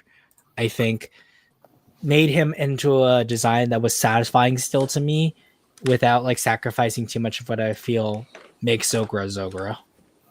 Test. Can you hear me? I can hear you, robot. Yeah. No, I can see that philosophy. Hell, if anything, that original design reminds me a lot of the older color scheme for Tyrannos. Mm-hmm. And it kind of, one of my biggest problems with that is that it felt too plain. Yeah. For the original, it just felt too simple, especially for, granted, you haven't really explained what the Zogra is, at least all that much, to my knowledge, but I could get a guess, and from what that is, that looks really, really plain and too simplified for what it's trying to be. Well, I guess like to go into more of Zogra's like aspects, like he's not a flesh and blood type of monster. Zogra and the other creatures from the I guess Zogra verse are creatures that embody fundamental concepts of the universe. So in Zogra's case, he embodies rage. So essentially, he is able to manifest and possess people that have a overwhelming amount of like unresolved anger or rage in their hearts, And the main like sort of, I guess, conflict of his story is the fact that because of how divided the planet is and how everyone is sort of at each other's throats, it allows Zogra to be manifesting on Earth. And it's sort of like wondering how can you really fight against a creature that embodies a fundamental like emotion. So like you can't really kill them through like traditional means, and same thing for like other creatures as well, because like the second monster I wanted to have appear in his universe draws heavily from like hadrosaurs and stuff. So like all the creatures have dinosaur as their base design, but then ramped up in different ways. And in Zogra's case, like where Zogra embodies anger, this creature embodies sadness. And in a sense, Zogra's appearance on Earth and the destruction that he creates also inversely causes a whole lot of pain and sadness, which then causes this other monster to appear. And essentially, the more you get into the story, it's the fact that like the more soft sciences and like feelings that we have about the universe are tangible in other like dimensions and planes of existence. And because of like how more volatile humans are becoming with their emotions, they're just sort of bringing about these creatures into being. Okay. So essentially they're tulpas. Essentially, yeah. Zogra is a giant dinosaur tulpa. He's a giant he's an angry imaginary friend. Does he have like a physical form? Yeah, like so what like happens when a missile hits him? If a missile hits him, like it's gonna impact and stuff. So like when he lands on Earth, there is a tangible like weight that he has. So like that's why he has a calculated weight, length, and height. But like there is blood that he has that isn't like traditional blood, in the sense of he doesn't need it to live. Same thing as he doesn't need food to live. He doesn't need to eat people. Like really, the only thing that he needs to sustain himself is that if there's more like angry people in the world being angry, and that's still just essentially festering, he's able to still persist on the planet. It just so happens that because there was such a break emotionally at a certain point in history, that's what's just allowed him to manifest. And because there's more and more people being born every day, that essentially the effect that Tulpa have, where it's like the perceptions that people have for them, allows him to stay like longer and longer on the planet and in real space, essentially. Yeah, especially considering the devastation that he's causing would add to that anger. So it's like a snowball effect. Yeah. Yeah. Yeah, no. And with that with that explained, that actually makes the design work so much better, because like it's jagged, it's bulky, it's hard hitting, it looks angry. If anything, like facial wise, it kind of reminds me of the Hulk in a weird way. Yeah, that's why I wanted to go for the green, because like you could think of a rage monster and him being red, but like I think another thing people forget about anger isn't just about the fact that it's like explosive. It can be really corrosive, like that festering kind of spite that you have kind of burns like acid or poison in a sense. So as a result, that's why I liked having, besides the fact that green's my favorite color, I wanted like an angry creature to also have this more corrosive type of anger aspect to him. And I think that's why like I added the spines to his arms. So like if he's fighting another creature, you're not just hitting him, you're like hitting him, but also like impaling him on all these little barbs and stuff that are going to cause like these minor injuries as well.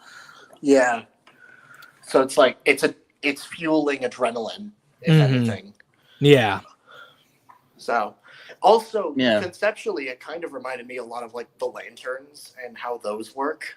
Yeah, like definitely the one thing I've been thinking about, and one reason why I haven't really focused in on his story as much, is because I definitely been trying to read through more Green Lantern stuff. He's not been a big superhero in terms of something I've really gotten into, but I definitely want, if I'm going to work more on like this emotional spectrum, is definitely try to stray away from the idea of the Green Lantern and the Green Lantern Corps. No. That kind, and the fact that you've already made him green, but attributed him to a very different emotion that still makes sense. It just works. Yeah, and I think that I was gonna say like another thing too is that I think Zogra becomes more and more heroic, I guess, as like the universe progresses.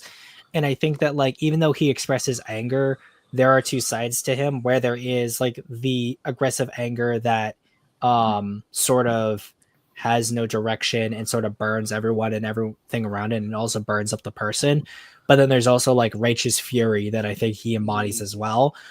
And so basically Nemesis character. Yeah, in a sense, Nemesis. Yes, Nemesis like. Okay. Mhm. Where I think like the second monster he encounters, she embodies sadness, but because like she's coming off of the heels of Zogra, where I think sadness is good within the proper context, she kind of embodies that toxic kind of sadness where there is a lack of refusal to move on and be better or like try to become happy. It's almost like dragging everyone into a perpetual state of sadness and sort of stagnation, as it were. And that's what I felt like was interesting, to pit like two creatures together who embody some like two very diametrically opposed feelings, but also have sadness be something that isn't necessarily attributed to like weakness, where you're like weaker because you're sadder. I wouldn't even say diametrically opposed. I would just say very much intertwined, but still very opposite ends of what both means. There's a difference. There's a difference between righteous fury and continuous, and what I would say is continuous grief. Yeah, and what I was gonna say is that from like a concept point, I really like that, and how you can incorporate that back into the design. Like with Minecraft was saying, how Zogra is very jagged and spiky, and there's like reason for that. Like I think from a design standpoint, you can really use that to differentiate each monster with their own concept of either like emotions or things like that. That's what I really like about that concept. Because actually, let me see too, because I can show what the next monster. Yeah, I think where I kind of was. I know you've designed that. I know you've designed her. So yeah, she's somewhere. She's either in like I think she's in the whips, maybe, or she's somewhere else. She is somewhere. Yeah. Also, I would suggest. Do you have any concepts in mind for fear? Because I was thinking fear could be an interesting quote unquote ally. Well, that's the thing I'm thinking of is that like. When I'm thinking fear, like the first thing that came to my mind was either something really small or something that grows. And I was also thinking of Conrad Kurz from Warhammer and thinking of like where I might want to incorporate him as a character into like this concept of fear. But like fear was not one I was thinking of as like being the next one coming up, but I will consider that. Yeah, fear. Honestly, I think you could probably incorporate something serpentine for that, considering snakes are kind of like the primal fear, and it's one of the poster children of it. Or snakes and spiders. That works. Yeah. Okay, hold up. Are we making Inside Out, but with kaiju? Inside Out. Essentially, Zim makes Inside Out, but with kaiju. No. If you get this story further, somebody's gonna make the joke. But well, considering the fact that Anxiety was supposed to be like a Godzilla, at one point, that's funny. True. That's even funnier. So it's going full circle. But yeah, even like her, this is like the first sketch I ever did of her. So, because I do have a digital one that I'm working on, but I couldn't find it. Like, the thing I've always felt when it came to hadrosaurs is the fact is like they've always had a very serene type of vibe to them. But I also think that like, I don't know, sometimes when I've seen like hadrosaurs drawn, they almost appear sad to me for some reason. And I wanted her to be similar in that aspect, but also similar to how like there's aspects of Zogra that are just like they don't have a one-to-one with biology, where Zogra has 6 eyes. I wanted her to have like 2, but also incorporate 6 somewhere. So in her case, she has an extra pair of limbs, but she isn't an American kaiju because she is a hexapod and walks on all 6 legs instead of she got little 2 dangly ones up there. But I even thought of like how her fighting style is similar to how like sorrow and sad, like that type of feeling could smother you.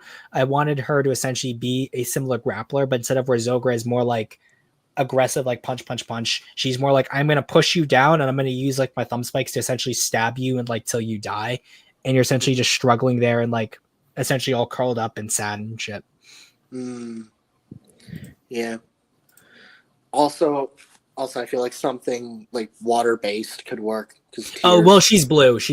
That's the one thing I wanted to do. Is she's going to be a blue monster. That works. Yeah. Too.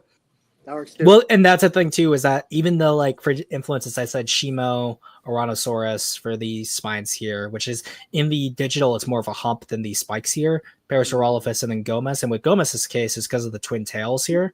And I think that one thing I would have her do if she's fighting Zogra is essentially like bind him up with her tail and like choke him and then sort of drag him underwater. So like an inverse of what Destroya does to Godzilla in Godzilla versus Destroya. Okay. That's cool. Yeah, and like even the water thing it's sort of a retrosaur kind of holdover because of hadrosaurs and sauropods being related to water. Yeah, the swamp stuff. Yeah, exactly. Yeah, no, I think you got something really good, and honestly, I think that helps distinguish it. The origins alone, I think, is like what makes it work. Mm-hmm. It's like I liked Zogra already, but when you actually get into the story, it just kind of it kind of clicks. Exactly. I was gonna say too, because like I could go into the origins of my Godzilla, but it's very much standard Godzilla. There's nothing really, I guess. Yeah, no, it's like, and there's no problem with being like vanilla standard. Like, obviously, Galaxy Odyssey is a very standard design, but it kind of works pretty well. It works. Well, it does different things. That's another thing. Yeah, too. but like generally, the silhouette, if you're looking at it, is pretty standard, bar the knee spikes and spike shape and spine shape. Well, I was gonna say spine distance because there's a lot of gaps. Yeah, that's what I mean. Spine distance. Sorry, but like, it works for what the story is trying to be. Mm-hmm. Like even in this monster's case, not to spoil too much, but like since this is an American kaiju, you have an upright retrosaur. I felt the only thing that was appropriate for him to live in was the Hollow Earth. And like even though like now people associate the Hollow Earth with the Monsterverse, the Hollow Earth as a setting is one of the classics of American fantasy because it goes all the way back to Pellucidar at the Earth's core. The Pellucidar is the name of the Hollow Earth from Edgar Rice Burroughs, and it's really that series that popularizes the idea of in the center of the Earth you have dinosaurs and a sun that like doesn't go out, like you see in the Monsterverse. Whereas although there's Journey to the Center of the Earth, which came before it, the image of the Hollow Earth is more popularized by Pellucidar, and I felt that like really edgy looking retrosaurs that are kind of generic inhabiting the Hollow Earth is what I really needed to do for his design. And like even none of these guys really exist in the same universe because I'm always making new universes left and right, but like pulpy and generic, that's really just what I wanted to go for with his design. And I think that it's no go. What were you gonna say? With the making new universes thing, aren't we all? Yeah, literally. But like you have a general aesthetic, and like that's something, if anything, your art style has kind of been giving me an idea for like how I want to draw dinosaurs, maybe not kaiju, but dinosaurs in the future. Because I've been thinking of doing like a dinosaur short story about Kasai Rex, if you know that. Yeah, I know what you're talking about. Yeah, something kind of like that. And I think the retrosaur aesthetic, also like my concept for a Planet of Dinosaurs remake, I want to try a retrosaur or something, and I think your design work is something that I want to base off of. I appreciate it. I mean, not only are they good looks, but like, you know how to draw retrosaurs. You've been doing this for how long? Well, that's the thing too, is that like the retrosaurs that I have done, I guess actually let me stop sharing that because I can go to my DeviantArt because that's going to be a lot easier when it comes for retrosaurs since I have at least the main several ones on there, because I guess I can make it a lesson in retrosaur creation. Yeah, I think I've also just been generally obsessed with both like 1900s and antediluvian retrosaurs, especially antediluvian ever in the build up to Terrible Lizards releasing. Oh yeah, like the one thing, like even looking at this design here, when it comes to like retro sauropods, the tail drag obviously is important, but also the curve of the neck is what I feel is key, along with the hump towards the back, because those things create an S here. You have like an S here essentially, or even a C, something that has curve. And the same thing here. You also have like a C here, but then you have I here, S, C.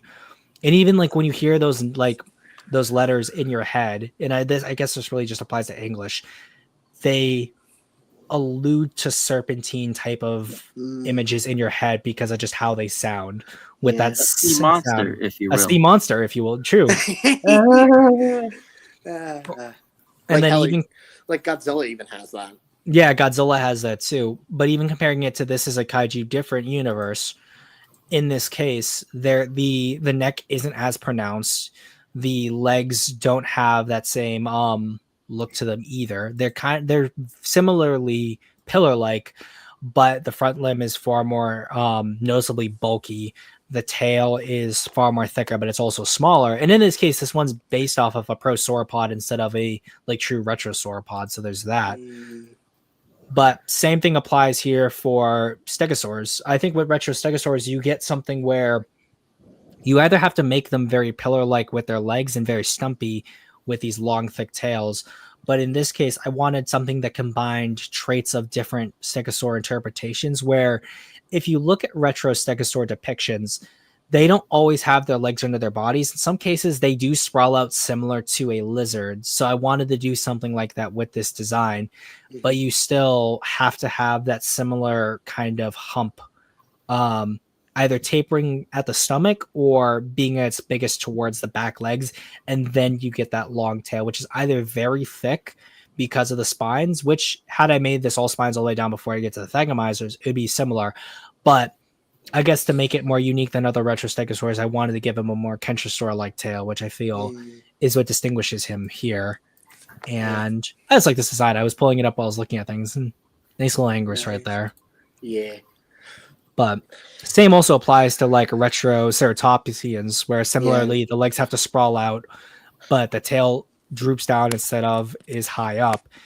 And with this is an anachronism too for retro designs, because you either have a full-on there's no distinguishing between the front of the beak and the back of it, while with newer designs you actually have the front beak and then you have the mouth, or you don't have the distinction here, and it's just you have the teeth and the head doesn't have that detail there.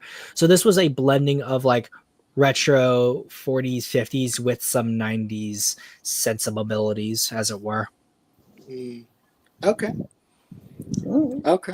Like I would say that even like with theropods, you can distinguish them in certain ways, but I'm still working on a few designs that would more directly show off those differences. I'm curious, do you have any antediluvian inspired designs? Yeah, well, because you've seen them, I guess. I can show them that way. Yeah. Actually, it'd be easier to me to show it via the YouTube channel. So let me just pull up their speed paints. Wait. So the recent ones you released are sort of based on those, or? Tyranograptus is one that's very based on like the Victorian era type of retrosaurs, and then there was Hiram, which is also based on a mixture of Iguanodon but Hylaeosaurus as well. Okay. Yeah, I was just curious because like I said, I've been absolutely obsessed with specifically the antediluvian art styles in general. Yeah, so, because I don't know, there's something beautifully mysterious about them. As well as just the art around them is always so special and unique in that sense. But yeah, like based off the Megalosaurus, while Hiram is based mostly on a mixture of the Iguanodon, but also Hylaeosaurus, because you can see with the horn, but also if I can pull it up, let me see. Yeah. Victorian. I apologize, Vic, that we're derailing the stream, but I'm really curious right now. Oh, no, don't worry about it. I mean, this is what this segment is all about, you know? Like this specific image right here is what was the big influence for Hiram here because of the sharp teeth in the head. And like they did that for Iguana. So I was like, if it's good enough for him, it's good enough for me. And he's also green here too. So I was like, it works out. Yeah. Yeah. Okay. Cool. Cool. Yeah. I've been thinking of trying my own hand at like my own aesthetic for antediluvian dinosaurs, especially if you remember the Jurassic Park 1854 concept I told you about when we met up in person. Yeah, I've been thinking of building off of that, especially after doing more research on the stuff and after Terrible Lizards released. Speaking of Shout the out chat, to Dead Sound again. yeah, if you haven't seen that, please watch it. It's so good. it's really good. Yeah, actually, what I guess the last thing I'll show off or show before I go into before we let Minecraft or C sort of talk about like their thoughts on link designs and stuff. It's this picture right here. So, because here you have an iguanodon, Hyleosaurus, Plesiosaurus, Tryptosaurus, and then Megalosaurus. These two are interesting because they're both theropods, but Tryptosaurus is so very different from Megalosaurus, even though these discoveries were made around the same time. And this shot, not this one here specifically, I want to see if I can find it just by looking deeper and deeper, but I may have to actually, or no, this one works fine. Because with this design here, for Hadrosaurus, even though Hadrosaurus is close-ish to Iguanodon in the family tree, when it came to dinosaurs that came from the new country, their aesthetics were very different, even though they were being discovered in similar times, where Tryptosaurus doesn't really look like Megalosaurus, and Megalosaurus depictions don't really change too much until you get much, much later into the timeline. But things like Hadrosaurus would be more like this and more bipedal and then would transition into this. And it'd be a while before you get iguanodons that look like this. Because this burying painting was made in the 50s. And it actually, what's interesting is that people associate this with Godzilla.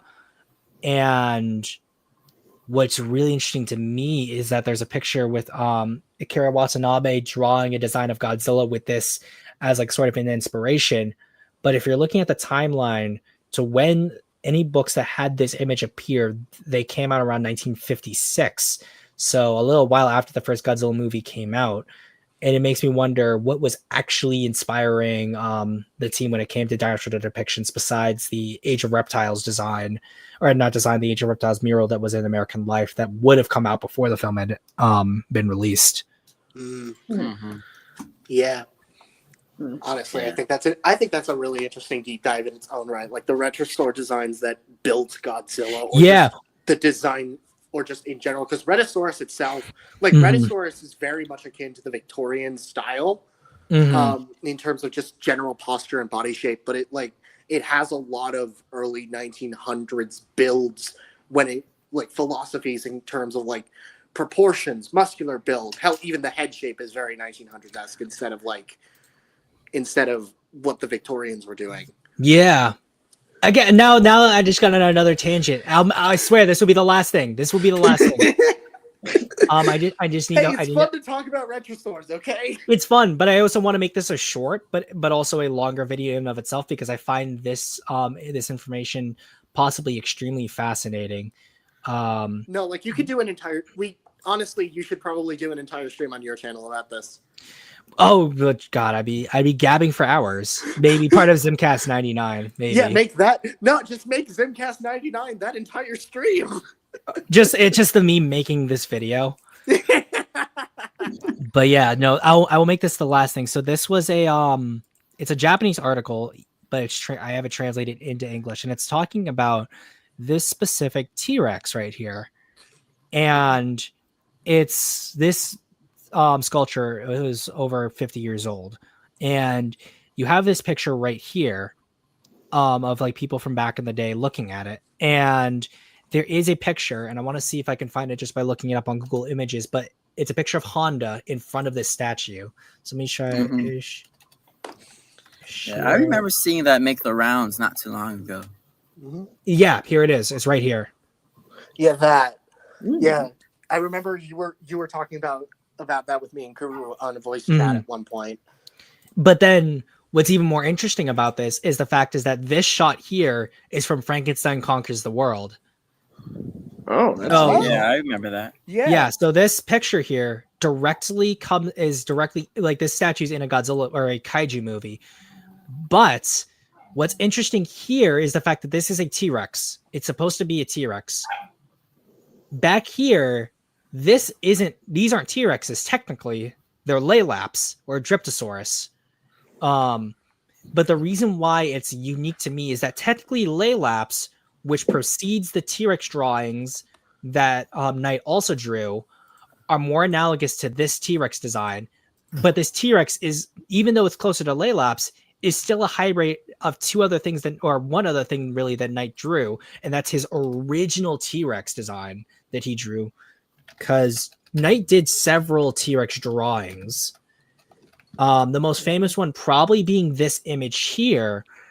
And what's interesting to me about it in this and this image here is the fact that the proportions are closer in terms of the legs to the Laelaps, which you see directly influence and like reference here, essentially copying it. But the head is closer to this T-Rex here. And both this image of T-Rex with Triceratops and the leaping Laelaps came out before this reproduction of T-Rex, which you can actually see in the Field Museum in Chicago, which for anyone who goes to G-Fest and is able to go to the museums, you'll see this T-Rex drawing here.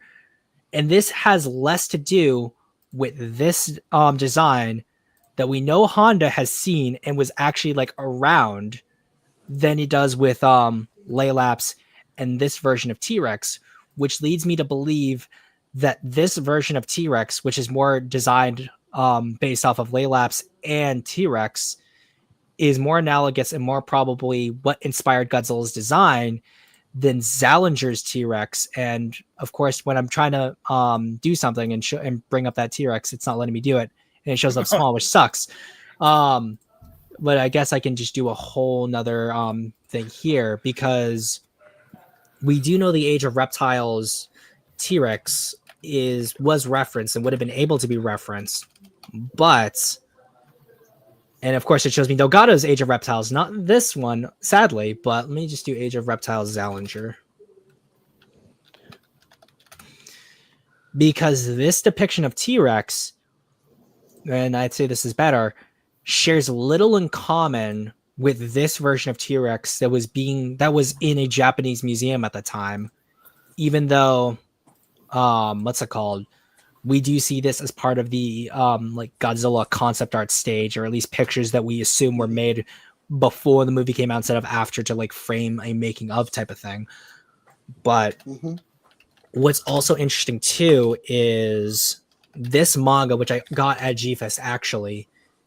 It's this one right here, and here's the actually that's perfect since it just the resolution came up. It's this Monster Picture Story Godzilla. And in this manga, Godzilla doesn't have any dorsal fins, but like this shot right here, the T-Rex just has an overly round stomach. So he looks really goofy. Like this is like, he looks okay here, but right here, this goober is fat. He's a fat little boy. Chonk. That is the chonkiest Godzilla probably ever. But what's interesting to me is that this version of Godzilla is essentially just a giant T-Rex, but it has 3 fingers, like this depiction of T-Rex, or even though it's only 3, similar to this depiction of Laelaps, even though he has way more than 3, but also this design of Allosaurus, which, if you're looking at this guy right here, or even this guy, you make him really, really fat. He looks a lot like this version of Godzilla. And finally, to top it off, and I'll make this the last point, is want to see if I'll be able to find this one. Probably I won't be able to find as much. Oh, actually, that's even perfect, even better. So I'm like literally now scrambling through. I'm like, I need to show them this information that I've been collecting. See, this is what the TISM does to us. This is what TISM does. This is pure TISM, because and now I'm trying to find it, because this one I was digging through all of Knight's old depictions, and there you are, you little bro fucker. just wants us to validate his game theory. This is a game theory. So if you look right here at so this is even more interesting. So ready.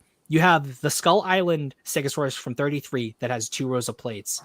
But then you have Yamane Stegosaurus model, which only has 1 row of plates. Most people don't realize that. And here's also the toy here, which again only shows a single row of plates. People might assume that's an error on the Japanese creators, right? I just thought that toy was cool. I will now take this picture. But this is one of Knight's oldest depictions of Stegosaurus, and it shows exactly here. It's from 1897. So it's a contemporary of the Laelaps, a little bit before the Rex. And it's almost like a precursor, or not precursor. It comes a little bit after the Victorian era of dinosaurs, but before you get to the true like 50s, 60s retrosaurs. And it's interesting that Knight's depiction of Stegosaurus here is so closely similar to this depiction of Stegosaurus here that Yamane has in his study. And in my opinion, based on how old Yamane is and when he would have studied paleontology, his depiction of Stegosaurus here would have been at the time up to date, because only a couple years later would Knight revise his Stegosaurus, and you'd have this design here and this art piece here that more accurately show the dual plates. And yeah, there, my tism's over. Now I'm stopping. All right. Okay.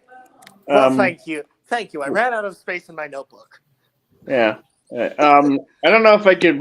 I don't know if I should just kind of like give my sort of like advice about like designs because I want to like because I need to like go to bed in a few minutes. Yeah, you go ahead and give your overall thoughts on. I'm so sorry, C. Bro is literally like going to bed like, oh my, this is the last thing that invades my mind. Zim's tisms. Or as some might call them zisms. How do you top that? Yeah, I don't know. I'm sorry. No, you're fine. You're fine. I think all 4 of us can relate. Yeah. I mean, I guess mainly, like, I probably don't have anywhere near as much of like in-depth sort of advice to kind of give in terms of like how one should kind of like do their creature designs or kaiju designs. I mean, honestly, it's mainly just like whatever you're kind of going for in terms of like the mood or the tone or what have you of or like the visual style of whatever story you want to tell. Like as long as your design is like consistent with it, you know, in terms of what you're. Okay. All right. Sorry, my brother came home. Okay.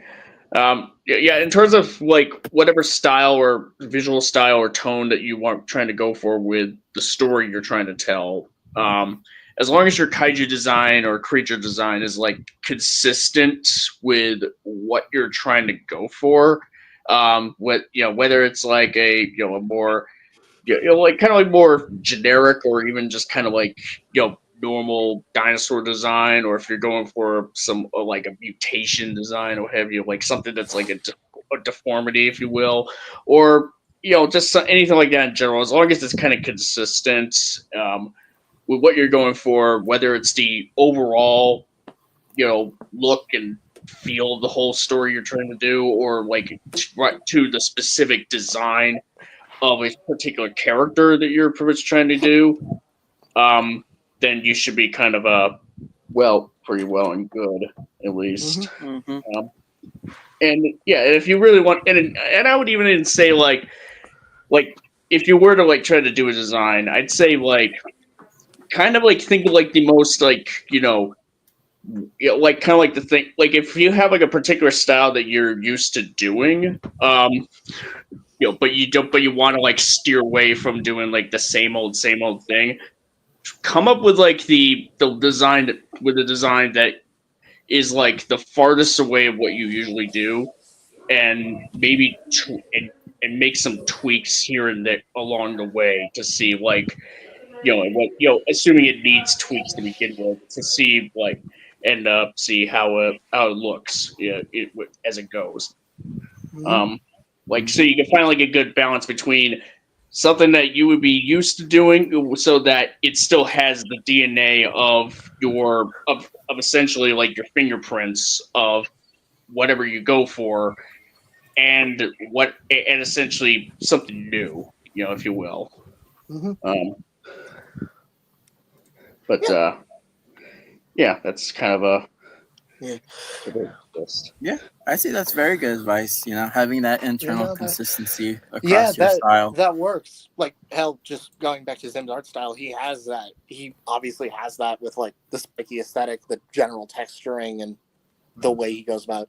Well, not the way he goes about expression. That's Hoshi's stuff, but still, there's always some sort of consistency within the art style. Mm-hmm. Yeah. I think also, not to butt in, but I was listening to, because I was sitting on it. It was Daikaiju Legends. It was his kaiju filmmaking panel that he did this year at G Fest. And the one thing that I definitely really liked when it came to stuff to take away from it was when he said that when you're feeling comfortable is when you like need to start like pushing out and like experimenting, because the complacency kind of breeds it sort of breeds like burnout and essentially the death of like any creativity you may have, because even though you may be happy with what you got, you need to push yourself, because that's when you're going to learn and really be happy with what you're making. Yeah, when you're complacent, it could make you and complacency can lead to burnout, or worse, it can lead to just outright laziness. Like if you stick to like a formula and you just kind of don't really change the formula all that much, and you just like use it over and over and over and over again, with very little to no variation. It's like people will just kind of catch on and would be like, okay, you're kind of just doing like The same thing again. Yeah, that's partially I think segueing into my thing. Partially why I did the meme is not just because I wanted to do something fun to, celebrate the Zimcast, and also just something funny because why not? But also expression practice, trying different poses, character expressions, and experimenting with what I can draw with these different designs. If we may, I'd like to start with the portrait designs that I sent you, Vic. Yeah, let me see here. Because I want to talk about my experience with drawing y'all's original kaiju.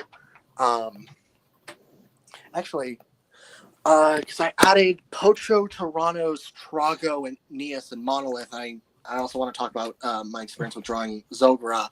Let me just grab that. Where? Zogra. Found it. I will send it to you, Vic. It should be No problem. Should be in DMs. There we go. Yeah, so going up in the DMs. Yeah, so I think Pocho in particular, I think was one of the easiest ones to draw. Not only because he is one of the original kaiju that I've had the most practice with.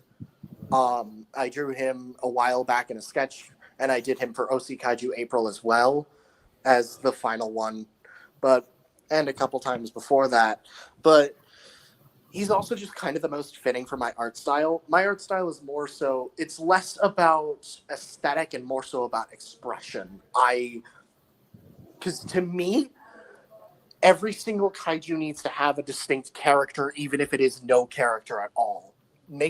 Like, the Skullcrawlers are distinct because they are possibly the least characterful titans of the Monsterverse, and they work because of that. But for Pocho, he's obviously incredibly expressive, and so he was one of the best to work with when it comes to that style. It helps that your style in your own right is also incredibly expressive and organic, though I also use a lot of large lines. I use a lot of I'm kind of an in-between of jagged and organic, at least I think I am. It also helps that I'm still practicing digital artwork, but yeah. Whereas, if you can move to Tyrannos, Tyrannos was kind of an in-between because Lizard has a very realistic aesthetic, very realistic like builds when it comes to how he's going about it, naturally befitting the method of his of kaiju creation. That was something that I kind of struggled with, but trying to maintain that and translate it into my own design. especially the neck spines. Not just the neck spines, the neck itself, because of how thick it is. Like I generally tend to draw the necks pretty thin to allow for mobility and again expression. Because of how the neck is structured, that was kind of a difficult issue. I think I kind of got something out of it. I know he likes, like, generally whenever someone makes artwork of his stuff, and I can't blame him. But it was sort of 50-50 in between. Also, the teeth. Like, the teeth was one that I really struggled to get right because Tyrannos has really small teeth. So just doing those jagged lines kind of made it work. Kind of, like, simulated the amount of teeth there. And then, could you find Zogra? He should be at the very bottom of let's see. That's Trago. Drago. I will have a lot to say about Trago, though, right there. Zogra was both easy and difficult. Easy because I'd already drawn a kaiju in a very similar method to him. I'll talk about that later. But difficult because of the jaggedness, trying to balance the jaggedness in my own style, because the both jagged and organic style was kind of difficult. I think it was especially the back spines on the neck that was the hard part for me. Like, the head was pretty easy to get right, probably because I'd drawn a silhouette of Zogra before for an art project, but not digitally. Yeah, I think that's kind of all I have to say. And then I'd also like to talk about Monolith. Let me see here. There should be a way to. Yeah, you should be further up. Mm-hmm. Yeah. I'm very glad you're here for this, C, because Monolith was was probably the hardest one to work with because I didn't have a base design beforehand. I always like to know what I'm getting into beforehand. But you only having descriptions kind of helped prove a challenge, and he was hard, but he was really fun to draw. Because obviously, I took a lot of cues from How to Train Your Dragon's design philosophy, specifically with the Bewilderbeast. Because like the tusks, that was the first thing that I thought of, the Bewilderbeast, and then sort of built it from there. I think I made it a little bit too dinosaurian, but considering what Monolith is, it kind of works. I know you said you liked it, but I mean, if I were to like do my own sketch of it, there would definitely be some tweaks here and there. Yeah, there was some tweaks here and there that I would make, for sure. But I would say for the style, for your visual style, like he fits pretty well. Yeah. Considering the descriptions you had, you were relatively vague, and that left a lot of wiggle room for me, which was both a blessing and a curse. Because I tend to use a lot of references as a base, and I'll probably get to that. But I had to tap in to a very similar philosophy that I had with Nias, where it's just, what is my head imagining, and how do I translate that to paper, in quotes? And I think weirdly enough, I kept looking at Zogra for the armored bits, especially in the back. And Zogra stonks. Bottom text. Kind of just worked. Like, because I don't know if you described it as armored in the original pitch. At least I don't remember. I believe I have. I think it's just mainly because like the armor would just look akin like mountains essentially, like rocks. And also Methuselah was another build for that. Oh Specifically, the color scheme was very Methuselah inspired. Yeah.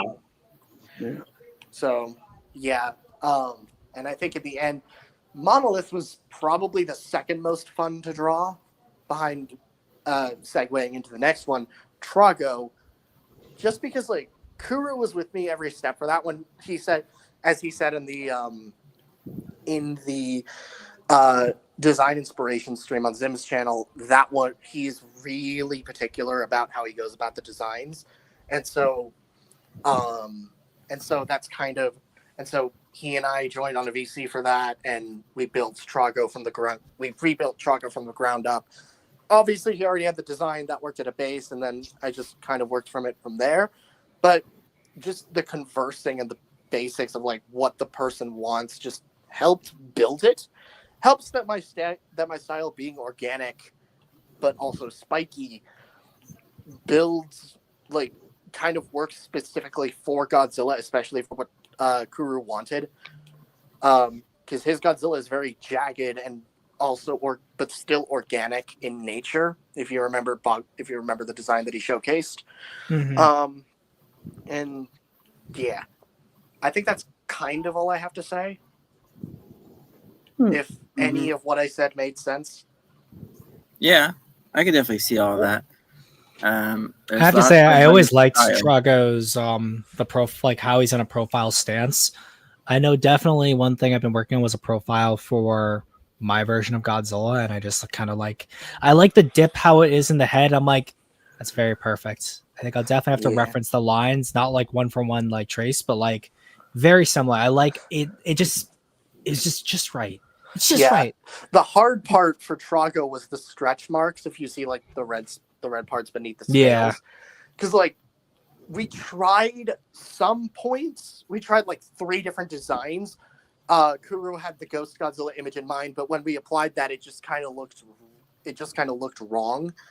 And then I went back to basics and used like actual human stretch marks as a base, considering Godzilla is very human. Like, this is a Godzilla with human experimentation. It's like not off, and it kind of just fell into place. Yeah, I also wanted to make sure, like, double check everything. Looks really good. Perfectly. Yeah. And the back bit, like the gray bit on the back that leads up to the spines, that was my idea, because it kind of just added to. Because he said he wants it having like counter shading, and I feel like a darker bit on the back helps add to that counter shading. As well as adding to the mutation. So yeah. And then I guess I also wanted to have you talk about your original designs here. Yeah, these are Neas's adversaries, at least the first 2 that she faces, Okeanos and Cathreftis. Okeanos was the one that I was referencing with Zogura, where I had already made an armored-esque design before. And like, if you could see the head, the thing very much was inspired by the Brinkleback from the Sea Beast.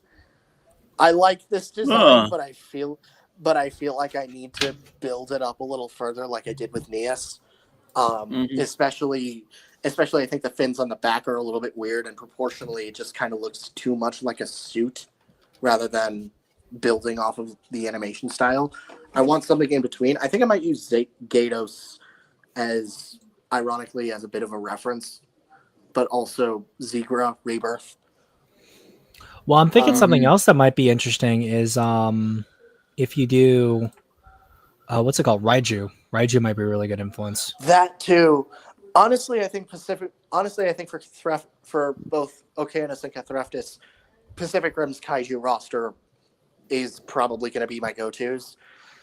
I'd like to talk about Cathreftis real quick, because the more I look at this design, the more I dislike it. Not that I think it's horrible. It's just the intention with Cathreftis is that it's meant to be a mirror to Neas, sort of like a physical adversary, rather than a character antagonist. And I almost got it, and then I colored it to look like Pulgazari, and I really did, and it just kind of felt off. Like, everybody was saying Pulgazari reference, and I was just like, yeah, maybe I should fix that. I would say, like, one thing that could change is that if you change, like, the colors work. That's the thing, is that they work. But I'm thinking maybe if you change up the colors, but you also give him more armor in other places. So, like, whatever color you're going to have, like this yellow bee, and you change that to, give him more bits of that around his arms and his legs. because I think that like when I think of Nias, I think of Nias as being fast. When I look at him, and he has like that kind of taunting, like "come at me, bro" kind of like pose to him. I think if you do something where you make him sort of like an immovable object, not in the sense of him being like round and bulky, but I mean like big and imposing type of bulky. Yeah, very much akin to like King Kong in stature. I was thinking, or something like Broly or Nappa. Those are the two characters I'm thinking of. At least like the vibe he gives off is something like that. Broly, Nappa. Yeah, I think that could work. Hell, like I might incorporate, since I'm using a lot of the Titans as a basis for the design. I'm thinking of incorporating aspects of the Armored Titan in there from AOT. Yeah, because like that thing is very much a brawler look in comparison. Like Nias was very much. I had some ghost designs from Aaron's Titan and the female Titan, but for Kaijunaut, I think I might, because the brawler is kind of what I want for his character. So because he's nowhere near as physically fast, but he is much harder. He is equally, if not much harder hitting. So I think the Armor Titan would be a really strong base for that. Another thing too is that like. Since obviously Nias can talk, I assume he can talk too, right? Nias's kaiju form cannot talk. But I mean, like Nias herself has like human level intelligence. That's what I'm saying. More. She's smart. He's relatively comparable. A little bit more dim-witted, but not by much. You know, what's one thing that you could possibly do, since obviously Nias is Greek inspired. Mm-hmm. Have him have Greek wrestling be incorporated into like his fighting style and like how like he's armored. Okay. So like have him be sort of a grappler. I'm thinking if you give him something similar to Pocho, not exactly the same sort of shapes, but like stuff that like reinforce his fist, reinforce his arms, and give him like a cestus type of bit for his fist. I think that can really it will illustrate to the viewer the fact that like he is someone who's gonna grapple you and beat the shit out of you with his arms, but also something for his legs too, like stomps, but also keeping himself grounded for his footwork and stuff like that. Yeah, like he can, will, and does throw hands. Mm-hmm. So, yeah, I think, that's something that I've been considering because ever since I revamped Nias, I obviously need to rework the designs. I've been thinking of, I might get to the originals soon, but I want to start working on the mythological designs. So Chimera, Hydra, and Typhon, especially Typhon. I've been thinking a lot about how I want him to look, but I'll see if I could work with that. I'll keep what you suggested in mind. Yeah, of course. Because Nias is very much fast, so it's like, and that's kind of what I want the fight to be. The unstoppable force finally is stopped, and that's a bad thing. So, and before we get to Nias herself, because I'd like to save her for last. Is it alright if I talk about my Gamera and Godzilla designs? Because I think that's kind of like an interesting build up for what I want. Specifically the Godzilla designs first. I'd like to do those. Let's see where those are further down. I showed the. It's above the StreamYard. Above the StreamYard. Right there. These ones? Yeah.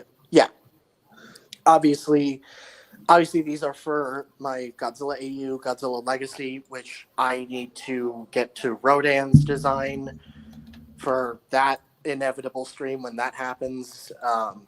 I have a good idea in mind, but for Godzilla, again, another thing that I do with my art style is I always want to lean into the expression. I think the best way to establish character is just through the face, and Hoshi's design style very much showed me just that it could work. And even in idle pose, you get a sense of who these characters are. The problem is I struggle a bit with facial expression. We were talking about this with same face syndrome, and this is kind of it in action. where they all look very much battle hardy in an idle pose, but you don't really get a sense of each character. And a part of me is considering revamping the legacy designs. Maybe not.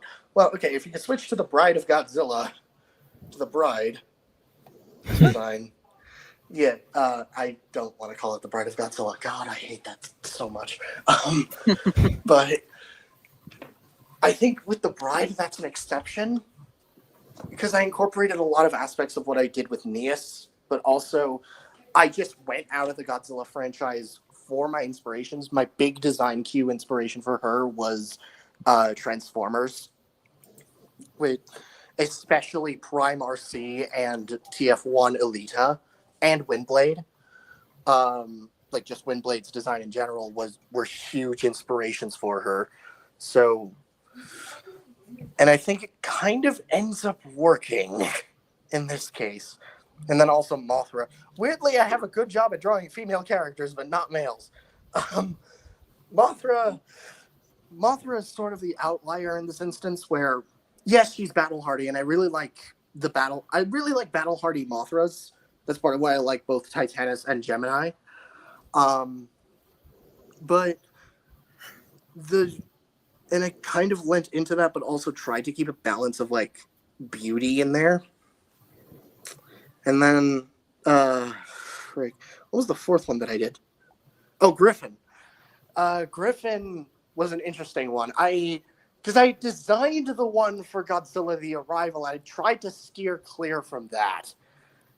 And I feel like I kind of failed, but also succeeded. Texture-wise, I definitely succeeded, but in terms of just general proportion, I mean, it's obviously Griffin, but like, it felt too similar to how I drew him in the sketches for The Arrival. And it just, yeah. Again, I need to revamp these, probably. But, yeah, I think that's kind of all I have to say for Legacy. I would definitely love to see them in your digital art style, because I think you're doing really well with that. And actually, I think you sent it to me. There's this one that I feel is like one of your best works yet. Yeah, I'll talk about that one's really good. Yeah, that was the wallpaper that I made. Because I had my Godzilla: The Arrival sprite out as my wallpaper, and I decided, you know what, that this is cool, but I don't want it as my wallpaper. I want my original kaiju, and so this happened. Yeah, and also just been experimenting with different art styles. And then, could you maybe do the tripod fish? Because I want to talk briefly about that. Yeah, this was more so just a practice piece. Because recently I've been getting into a mod called Alex's Caves. Well, back into a mod called Alex's Caves.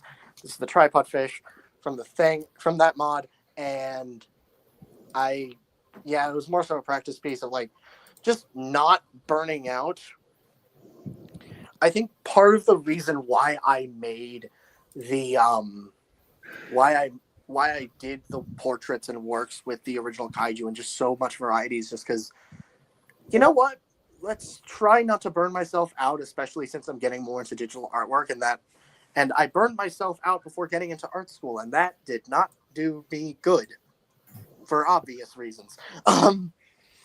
So try not to repeat that mistake. And I think it kind of worked. The fact that Alex's Caves has so much variety of mobs and creatures and aesthetics just kind of made it work. Kind of was the best building ground for inspiration. As well as, could you pull up the Orga piece? Yeah, let's see here. Boom. Yeah, also that's just another good one, by the way. Yeah, also just adding on, also the stream topics that we've been on, despite the fact that they are all kaiju related, they've all been very distinct from each other. And I've been thinking a lot about Orga at the time, so I figured I may as well get that off my chest, especially since it related to the topic. So, yeah. Plus, Orga's just one of my favorites. I love him. Yeah. I'm gonna have to call it a night here, folks. Okay. Alrighty. You have the floor for anything you want to show before you go. But thank you again for coming on, Sea Monster. Oh, not a problem. So yeah, y'all can check out my channel, Sea Monster Essays. This Saturday we are going to be, doing the infamous, long fabled, long awaited stream on Loop Tunes GXK video. I don't know if I'm going to stay for that entire thing because I have work on Saturday. I might see if I could get someone to cover for me. Okay, all right. And as far as like what I have project-wise coming up, I finished the recording and the scripting for my Nosferatu video, which should be done by October. It's for sure going to be happening by then. So, but yeah, follow me here.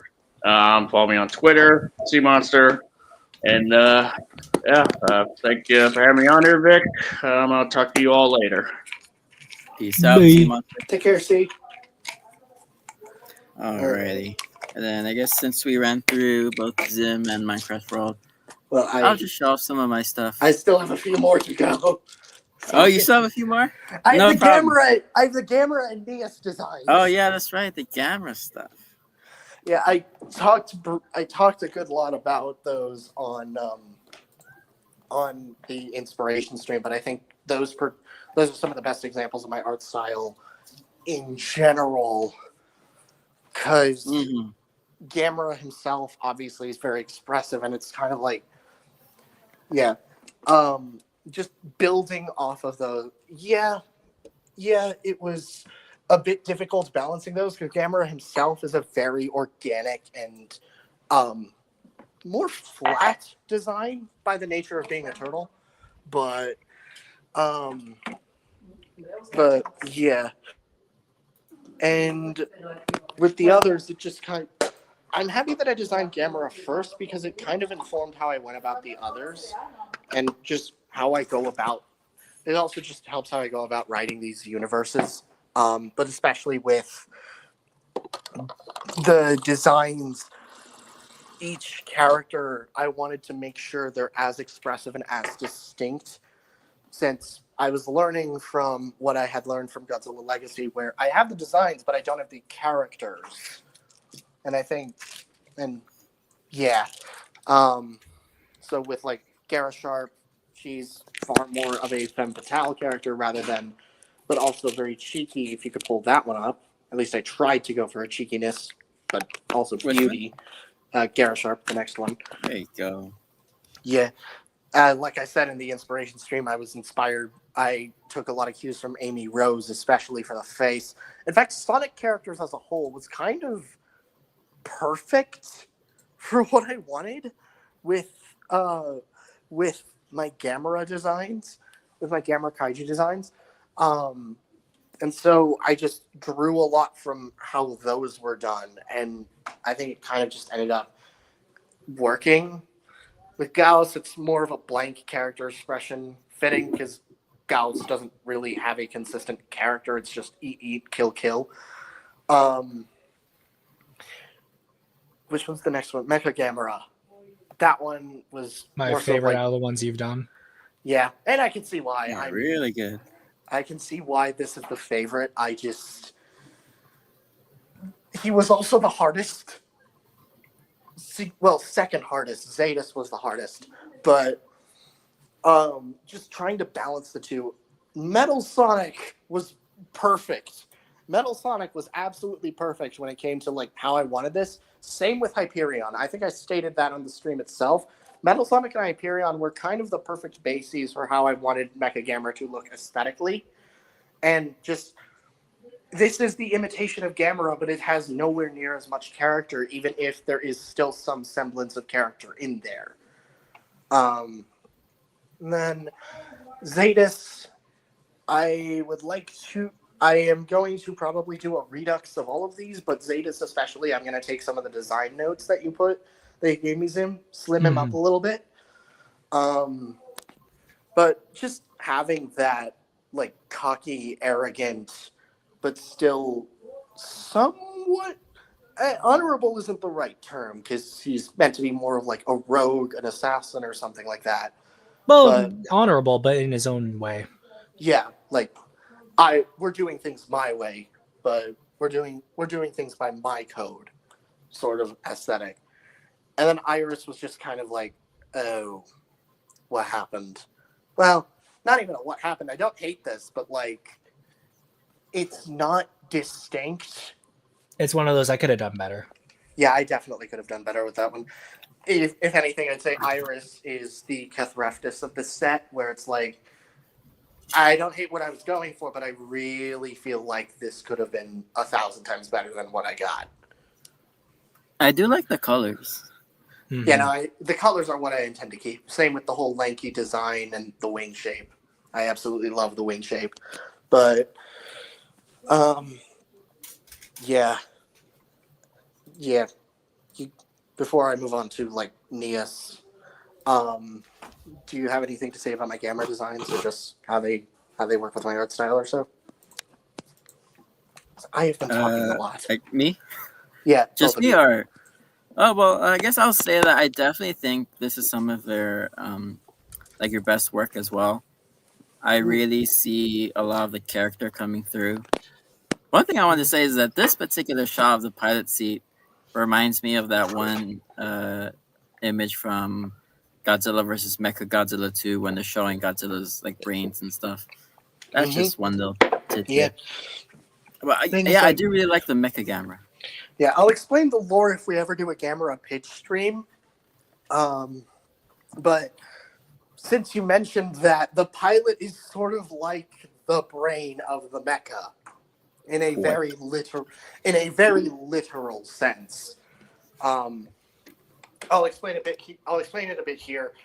Basically, the mecha itself runs on Orichalcum. Orichalcum was what gave the mecha sentience, but it needs a pilot in it to keep that sentience. The chest is sort of like a heart, but the pilot is the brain. But the pilot is like the thing holding the button down that allows it to survive. So, yeah. Wait, is a person supposed to go in there? Yes. Humans have enough energy to manipulate Orichalcum to allow the mecha to survive. Humans specifically. Okay. Anything too big could overload the mecha. Anything too small will not give it enough energy. Okay, because when you first said that, I thought you were like going down the route of that one. No, Pacific it's not a Rim brain fan. No, Yeah. It's not a brain transfer thing. It's not that. No. No, it's like literally the human is lying I was thinking of down. like Obsidian Fury, how he had that brain in his thing.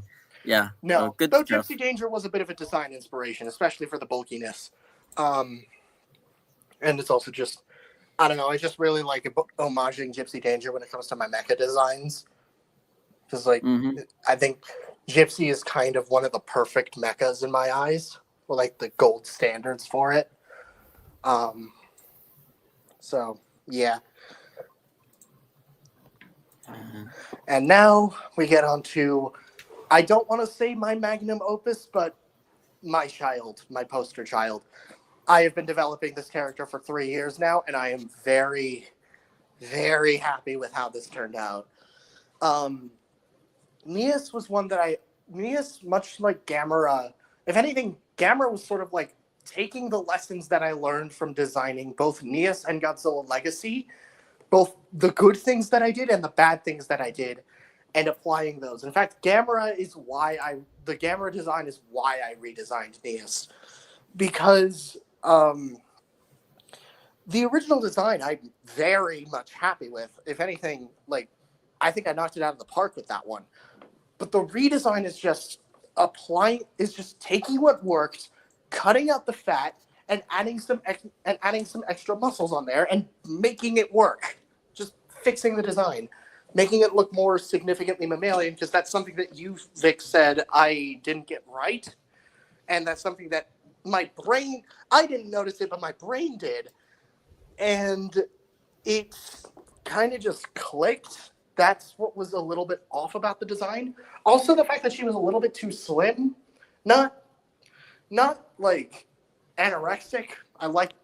But she wasn't as fluffy as I wanted, and so I kind of just built it from there. And the head was the most important thing that I wanted. To me, the head is the most important part of a kaiju when it comes to that, because that's where most of the character is going to be showcased. That's where the majority of the kaiju is going to be understood, through their face, through their expressions. That's what the audience is going to look at first. And so, nailing that, everything just kind of builds from there. I'd already gotten Neas's head right, but it wasn't fluffy enough. And so, just adding those little fur textures and also changing the eyes to be a bit more expressive in nature just kind of made it work. And everything just fell into place there. The legs became a little bit more digitigrade. It came to like actual cats. The body was a little bit more bulked up. The tail was shrunk slightly, and the wings were about the same size, but you have the spike on the top that just, I don't know, just adds a bit more of a draconic flair to it. And then the original design didn't really have much expression, and so I took the lessons that I learned with both Legacy and Gamera and gave her expression. That tomboyish, not arrogant but confident, I'm going to save the day. I'm going to kick their ass. I'm going to kick this kaiju's ass. Feel. And that's something that I feel like I needed to get right. Nea's design generally, I drew from very heroic monsters. Like I said on the original stream, King Caesar was the main base for this design. Obviously, he's a heroic, godlike being in canon, so I figured, you know what? Maybe use that as a base. And then Gamera was also a massive inspiration for, not less proportionally, more so character, where Gamera and MK from Lego Monkey Kid were the two biggest inspirations for her character, with a pinch of Nemesis. But I think I got it. No, I'd say I got it. This was just, yeah, Neas. You could say you got the touch. I got the power. Rose, if you're still watching, that was for you. But yeah, no, I don't know what to say. I'm immensely proud of this design and of this character. Obviously, I don't want to be like the whole, my OC is the best OC in existence, therefore she's the only one that I'm going to use character. No, it's just, I don't know, when you have something this well made, this kind of close, this just well crafted after so long, 3 years. Maybe that's not the longest that I've had. Hell, Lizard King had Tyrannos for like 5 times the length, but still, yeah, it's, I don't know. It's just, it's hard to put into words. It's just, it sticks close to me, if anything. Mm-hmm. Well, that makes sense. Yeah. Yeah, and then obviously I will say, and the wallpaper was more so like practice for expression, and obviously the profile pic was just, you know what, my friends are doing profile pics of the kaiju, so I may as well give it a shot. And I don't know, I like the colors. And then obviously that I have been wanting to draw Neas fighting against Uranu ever since the original kaiju stream. And Vic, you pitting Pocho against Zogura finally gave me the chance to do it. You have no idea how long I've been wanting to do this. And Lau actually gave me some pointers for how to do like the face and stuff. So, yeah. Well, Yeah, no. I'd say all your feelings are definitely earned. You've definitely come a long way, and you're showing off both your skill and talents, I'd say. Mm-hmm. Yeah. One day, I am going to commission somebody to draw Neas. One day. I don't know who. I don't know when. It's gonna happen. Dun dun dun. I just need to pick the lucky person. I have a few people in mind. Vic, you're one of them. Well, I'm honored to be amongst the roster. Yeah. Let's see. All right. Anything else do you want to talk about and or show off? I don't really have anything more to say. I'm just curious if, like, on your thoughts on, like, everything that I've said, or specifically on Nia's design and how she's changed and all that. Well, like you said, you definitely followed like some of the pointers that not just I, but like anyone else has given you. And I think overall your style you're really coming into your own there with your style and developing the character. Like for me, like the only pointers I would have is like continue practicing both anatomy and how to stylize it. Because I think that's the only thing like you can really work on. Outside of maybe just like your line art too, but that comes with practice and tomorrow, natural development. next semester, I'm going to be taking a drawing for animation class. So I'm going to be taking a look at that. And Zim, before you worry about the CalArts style, the school that I go to is more of a Pixar DreamWorks art style, if anything. Okay. So, yeah. So that should be something kind of fitting for this.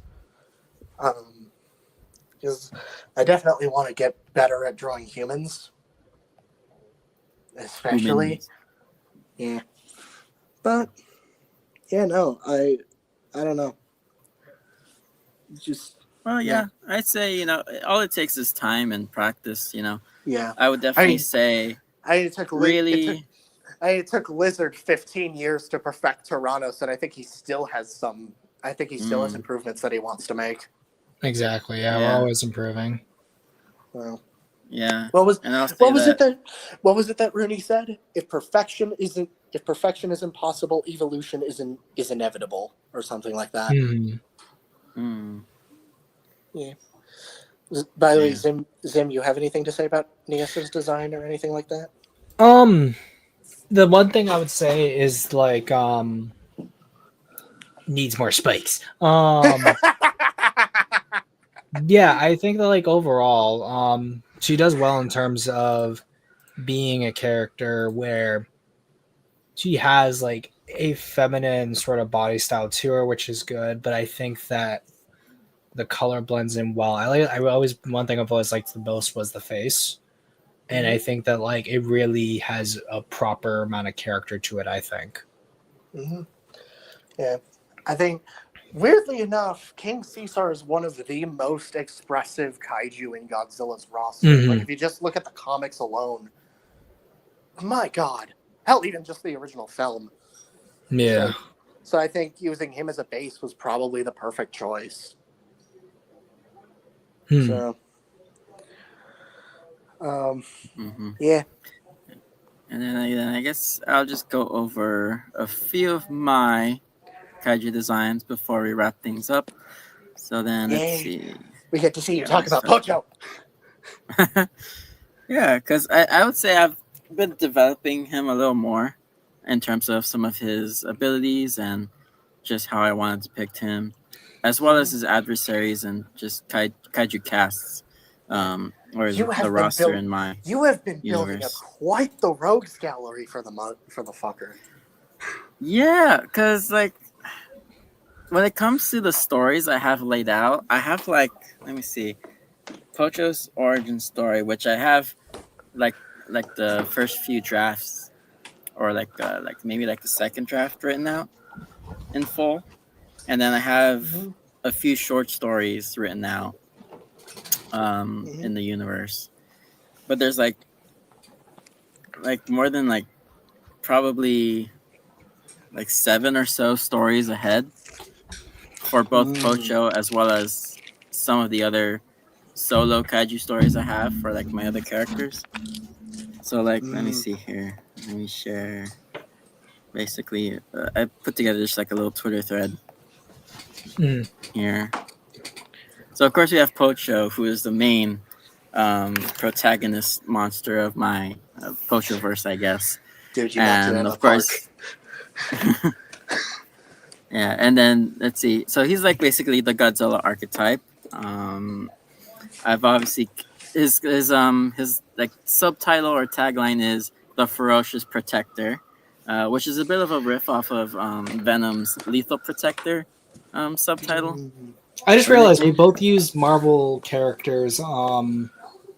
What's that called? Marvel characters titles for both of our characters because you did Venom. Mine was Ghost Rider. Oh, so wait, what's yours? Or what's Mine was yours? mine's was it was two. It was Monster of Tragedy or Monster of Vengeance. So Spirit of Vengeance. I see. That's cool. I'd say, yeah. I think the most fitting one would be Monster of Fury. Monster of Fury, or just Zogra the Accuser too was another one I was shopping around, which is literally just Ronin's title as well. But yeah, true. I think people would probably get that confused. I don't know, Monster of Fury, and then obviously I have Goddess of Monsters, which I don't know which one that would fit. Maybe Thor. Yeah, are the Kaiju Avengers. Yeah. I was about to do the X-Men theme even more. No. To me, my Kaiju. Somebody draw. And then one of us has to draw that. Yeah. Because one thing I do love is like we've all been saying, I love drawing your guys' kaiju and drawing ours together because I think that's fun. Yeah. I definitely think we should all get together and like do some kind of project where we bring them all together. Or just like a round robin of everyone doing everyone else's monster. Yeah, like something like that. Somebody calls dibs and also, then we draw an art style. We draw. I remember one of the first streams where we did that on Zimcast. Oh yeah, with Excavator I did that. Yeah, that was when I was doing traditional too. Yeah. Well, definitely time to do it again. Definitely, and then like maybe Zimcast 99 or 100. Zimcast, maybe everything's happening on Zimcast 99. Yeah, everything. I'm gonna go into space. Everything. Yeah, and then back to Pochos, like that tagline is basically like, because like three personalities I don't think I've ever said it, but I've definitely talked about it on my Twitter. Is like, if you took like Toothless, and then who were the other ones? Let me see if I can find a post. But like Toothless is a big inspiration in terms of personality, because he's definitely that protective type to where he's a bit timid most of the time, but like when there's a threat, he basically just goes into overdrive and has that temperament to him where he just goes all in. And so I definitely want to have that personality type because I gave him like somewhat both jagged shapes as well as rounder features. Like his armored scales have that roundness to him. His big forearms are like have that, and then of course his like dome head. So he has that soft side to him, but he's also dangerous with the way his crests spike up like that, as well as his spines and things like that. So like that's how I like incorporated like all parts of his personality into his design, as well as like one of my favorite things was that one like hook fang or snaggletooth that I gave him, which is also part of the story, to where he gets his tooth knocked out, and then as he grows, it just continued. That one just got big for some reason. So that was part of him. And then this is one of my newer ones, Vultra, to where basically I wanted to have like this basically wing kaiju. And funny enough, like if you took away the wings, he would basically be one of those Western knuckle dragger kaijus, which kind of was the impetus of how I wanted the design to go. But to make it unique, I gave it the wings because we don't really see it that much outside of maybe like what the Mutodon could have been. And then basically he's just like type. Yeah, because Vultra is a kaiju that uses electric-based powers. And like powers is another thing that when I make a design, I try to go powers first, then design with my kaiju. Because one thing that I want to make unique in my verse is giving each one of them a unique fighting style, which was also a piece of advice I gave for Minecraft World's Rogue Gallery.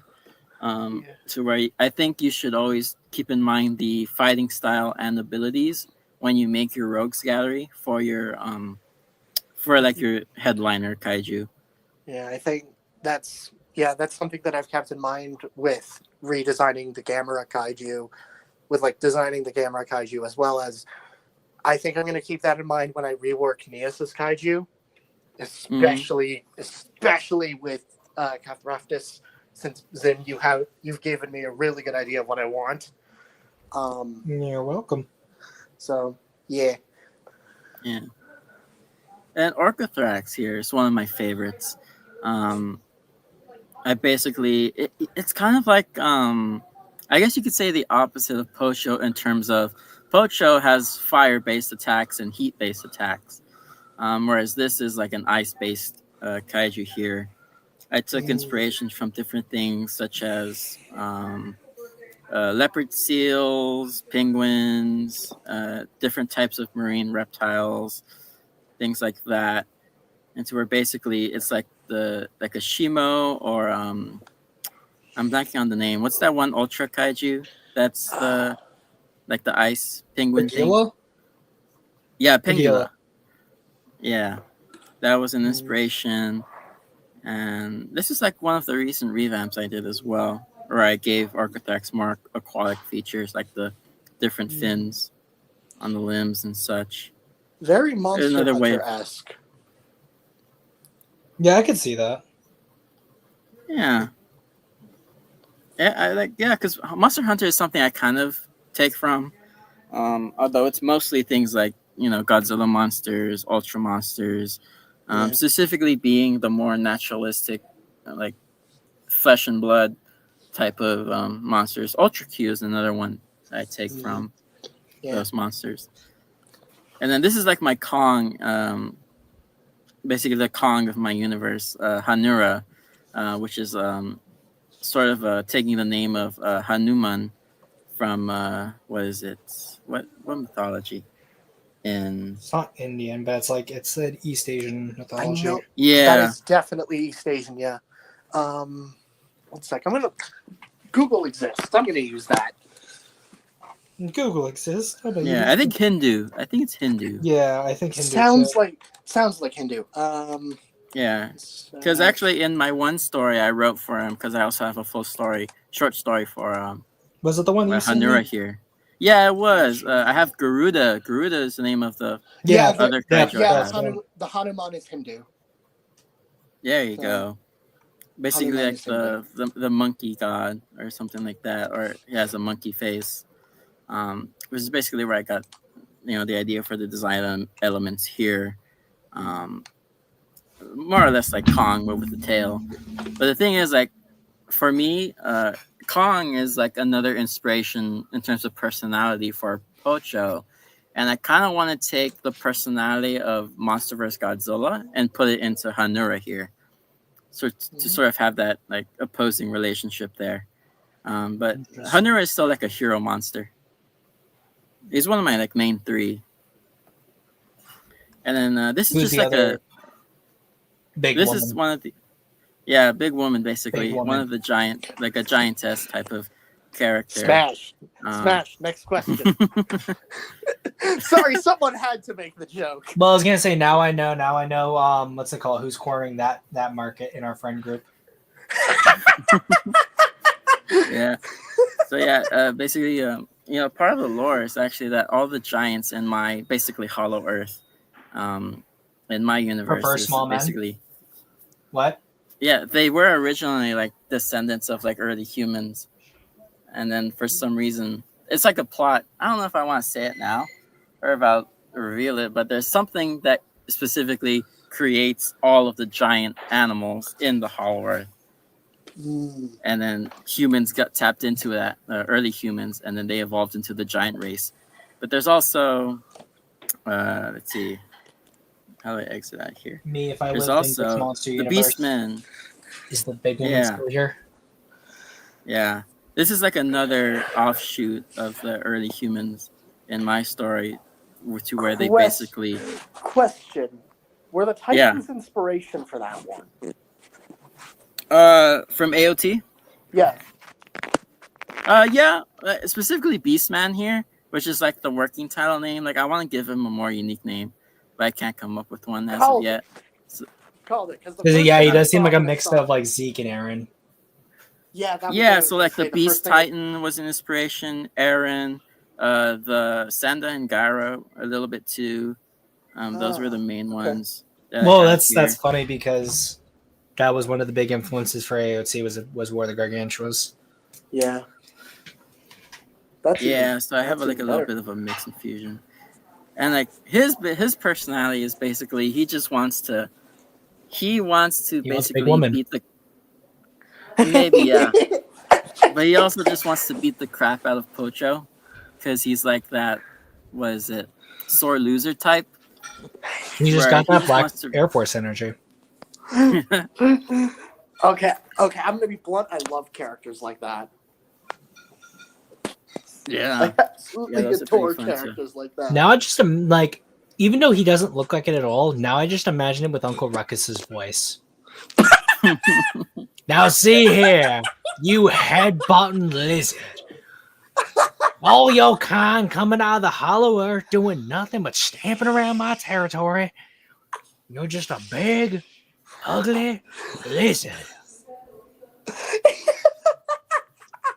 No, like you just see his hand. Like you just see his fist coming out of the ground, and then you see him climb up, and you just hear the Uncle Ruckus. Wah, wah, wah.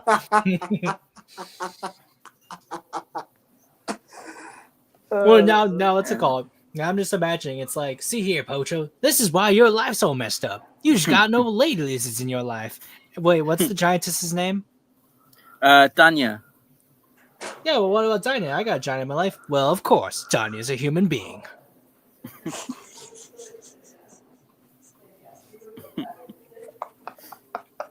Right, somebody clip that, please.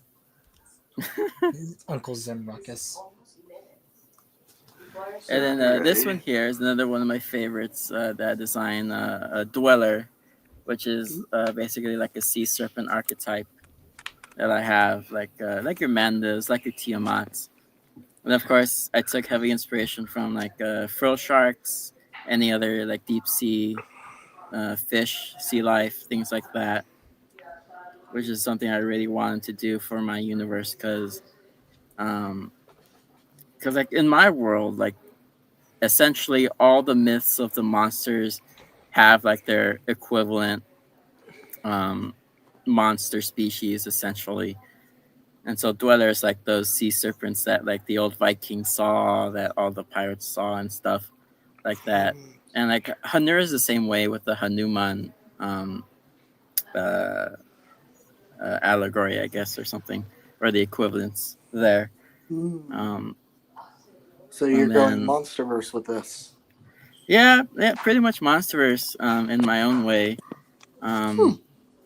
Sort of bring it, because I really love the Monsterverse and I love the world there. You know, as sketchy as the world building may be. You and Rudy have argued about that multiple times. Yeah, but and then Slitherback here is one of my other favorites here too. Actually, I have a story for him, like a short story.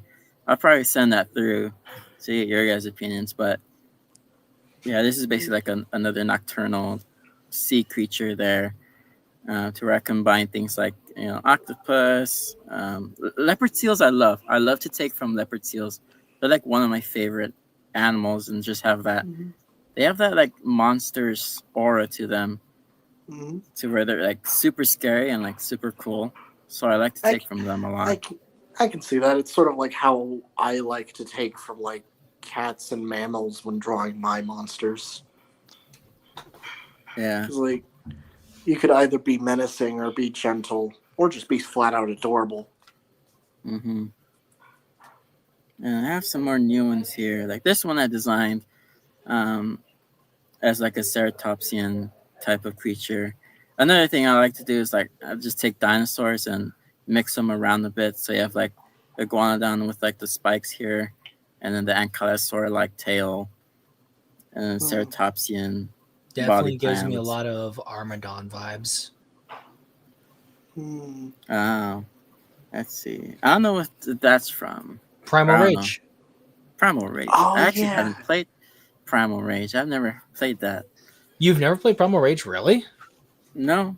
That's I've never. surprising. Wow.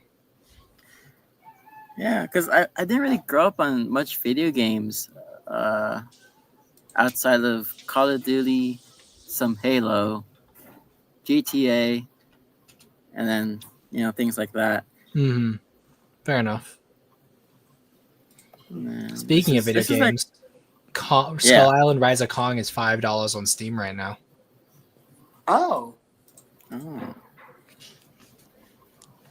Part of me has always considered just buying it and then just releasing up, like trying to mod it, and then being like, "Hey, mod fixes game, play game." I mean, if it works, Yeah. it works. So. No, literally, yeah. Man who saves Kong game. I have saved him. It's like you saved Yeah. me. Why? See, that would be the second thing to make Monkey. You famous. See, that would be the second thing to make you famous in the King Kong fandom. That's true. Yeah. True that.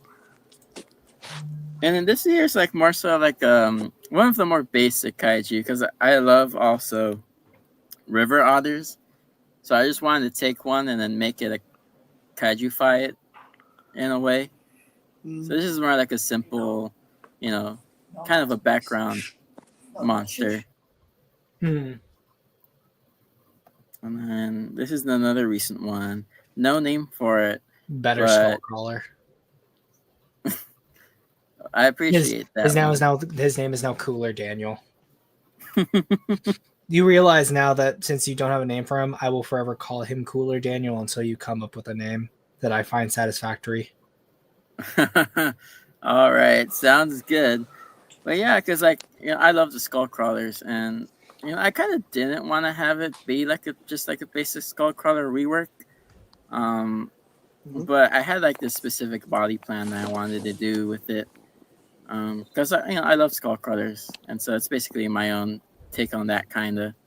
But like one of the powers for him is like he can basically like turn somewhat invisible. He has that like extreme camouflage ability, and he acts like basically a chameleon.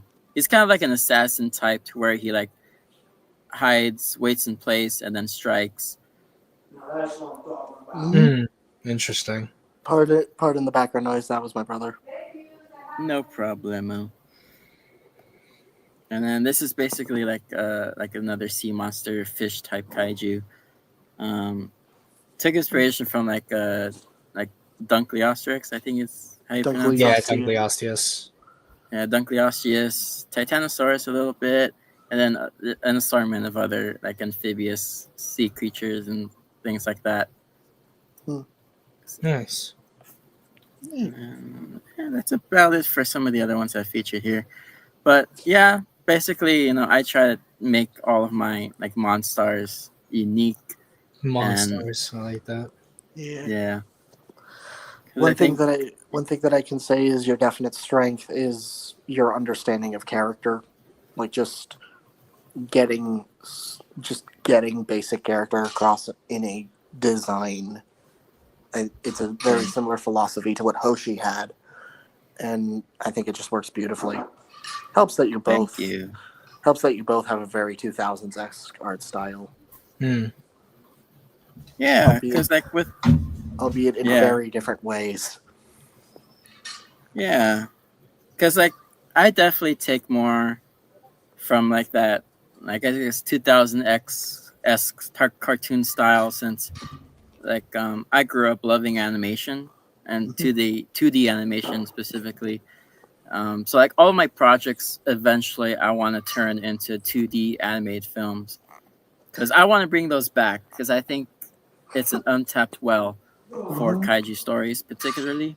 Yeah, kaiju and animation is like, I think you and I are some of the biggest advocates for such in this server, because like I don't know, Ultraman Rising, Gamera Rebirth, hell, even the Polygon movies have demonstrated why this could work. The problem with the Polygon movies wasn't the visuals, it was the writing.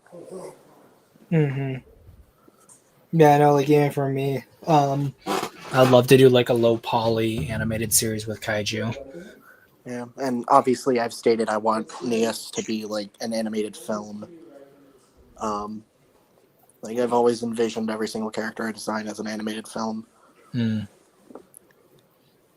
Yeah, I think your characters would work really well in the Rising style. Yeah, I could see NEAS Rising. And obviously, like we've stated in the first original Kaiju stream, that like yours works as a very like late 90s, early 2000s throwback, akin to like Godzilla the series or something. Especially Yeah, considering just how much you love 98. Yeah, because the Godzilla the series is one of my favorite shows, and I love the art style for it. Actually, shout out to there's this one artist.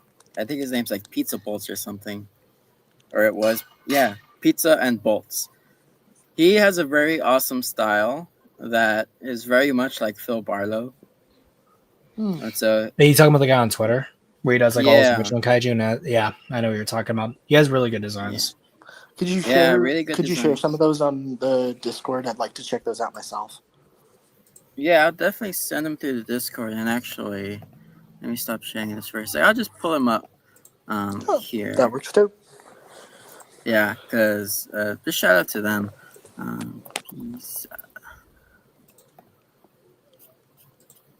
See if I can just find some of it. Just find something. But yeah, like I said, I love 2D animation. The most, like if I were to be like completely unhinged, I would just say 2D is the superior form of animation. As someone who is trying to do 3D, I will let it slide. Only because I do very much like 2D for what it is. I'm learning 2D animation, so I might have a bit of a bias, but I think next semester I will be starting to learn 3D. So, yeah. Like I like 3D when it's like stylized 3D. So like PS1, PS2, Xbox. Ew, no, disgusting. Ew.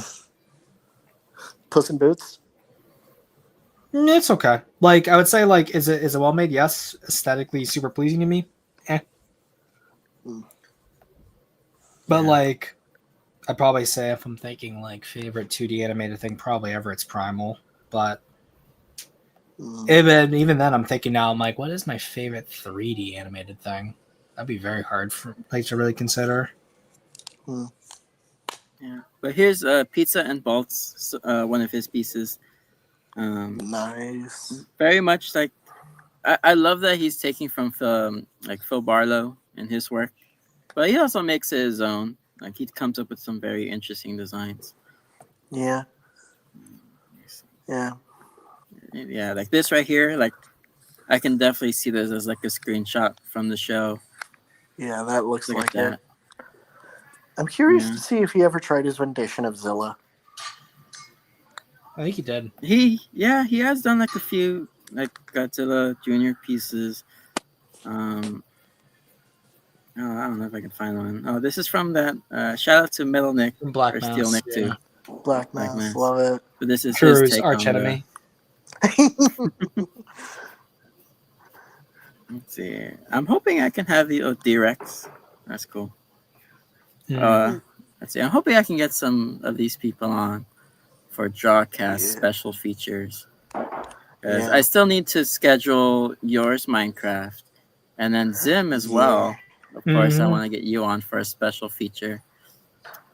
Yeah, and then there's a whole bunch of other artists, both on the Discord and outside of it, that are well worth it. Exactly. Yeah.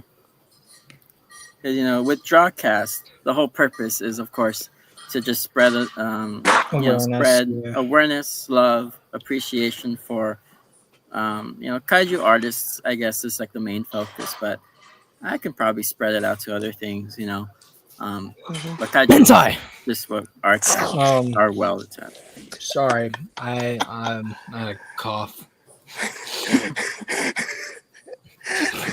I'm trying not to laugh yeah. too loud. My family's asleep. Yeah, well, we're different like art things you want to spread into, like cheeks maybe. I don't know. I'm seeing a new side of you. No, I mean, hey, what's it called? I already know you draw them ladies. You never seen me draw no ladies, so I'm just saying, maybe there's a market for it, Yeah. Yeah, you draw people with tactical gear and gas masks. That's What's it called? You That's bring your in. thing. Look at it this way. What's it called? You're like you bring in hentai artists. I bring in war criminals. We're not the same. Like, so this one I drew the execution of so and so and so. So this is how I draw tits, guys.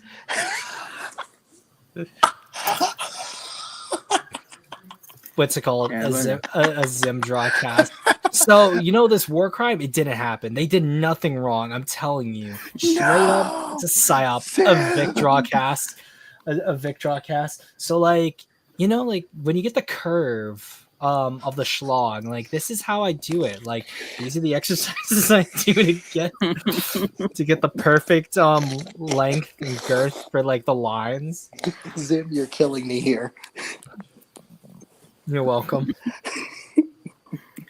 All right. And then let's see. This was a question I had tried to ask before when Sea Monster came on, but I'll ask it now just to have it as a way to round out the end of the stream here. Let's see. What are some examples of your favorite, most unique designs across kaiju media?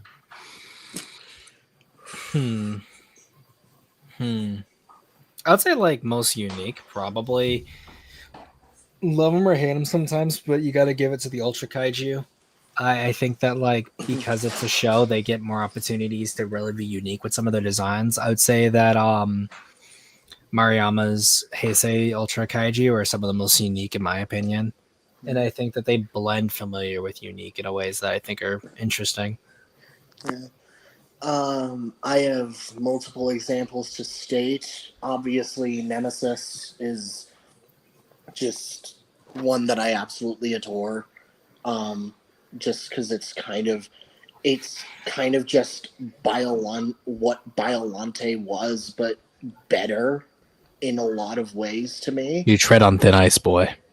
I say that as someone who has Biolante as her fourth favorite kaiju in Godzilla's Rogues Gallery. I will allow it then. And also Titanicus, just because it's simple, but it's really effective. And it's not just because like Titanic Creations has been absolutely on the wire on the craziness recently in the best way possible. They have the figure release and it's awesome. But Titanicus in general is just really pleasant to me.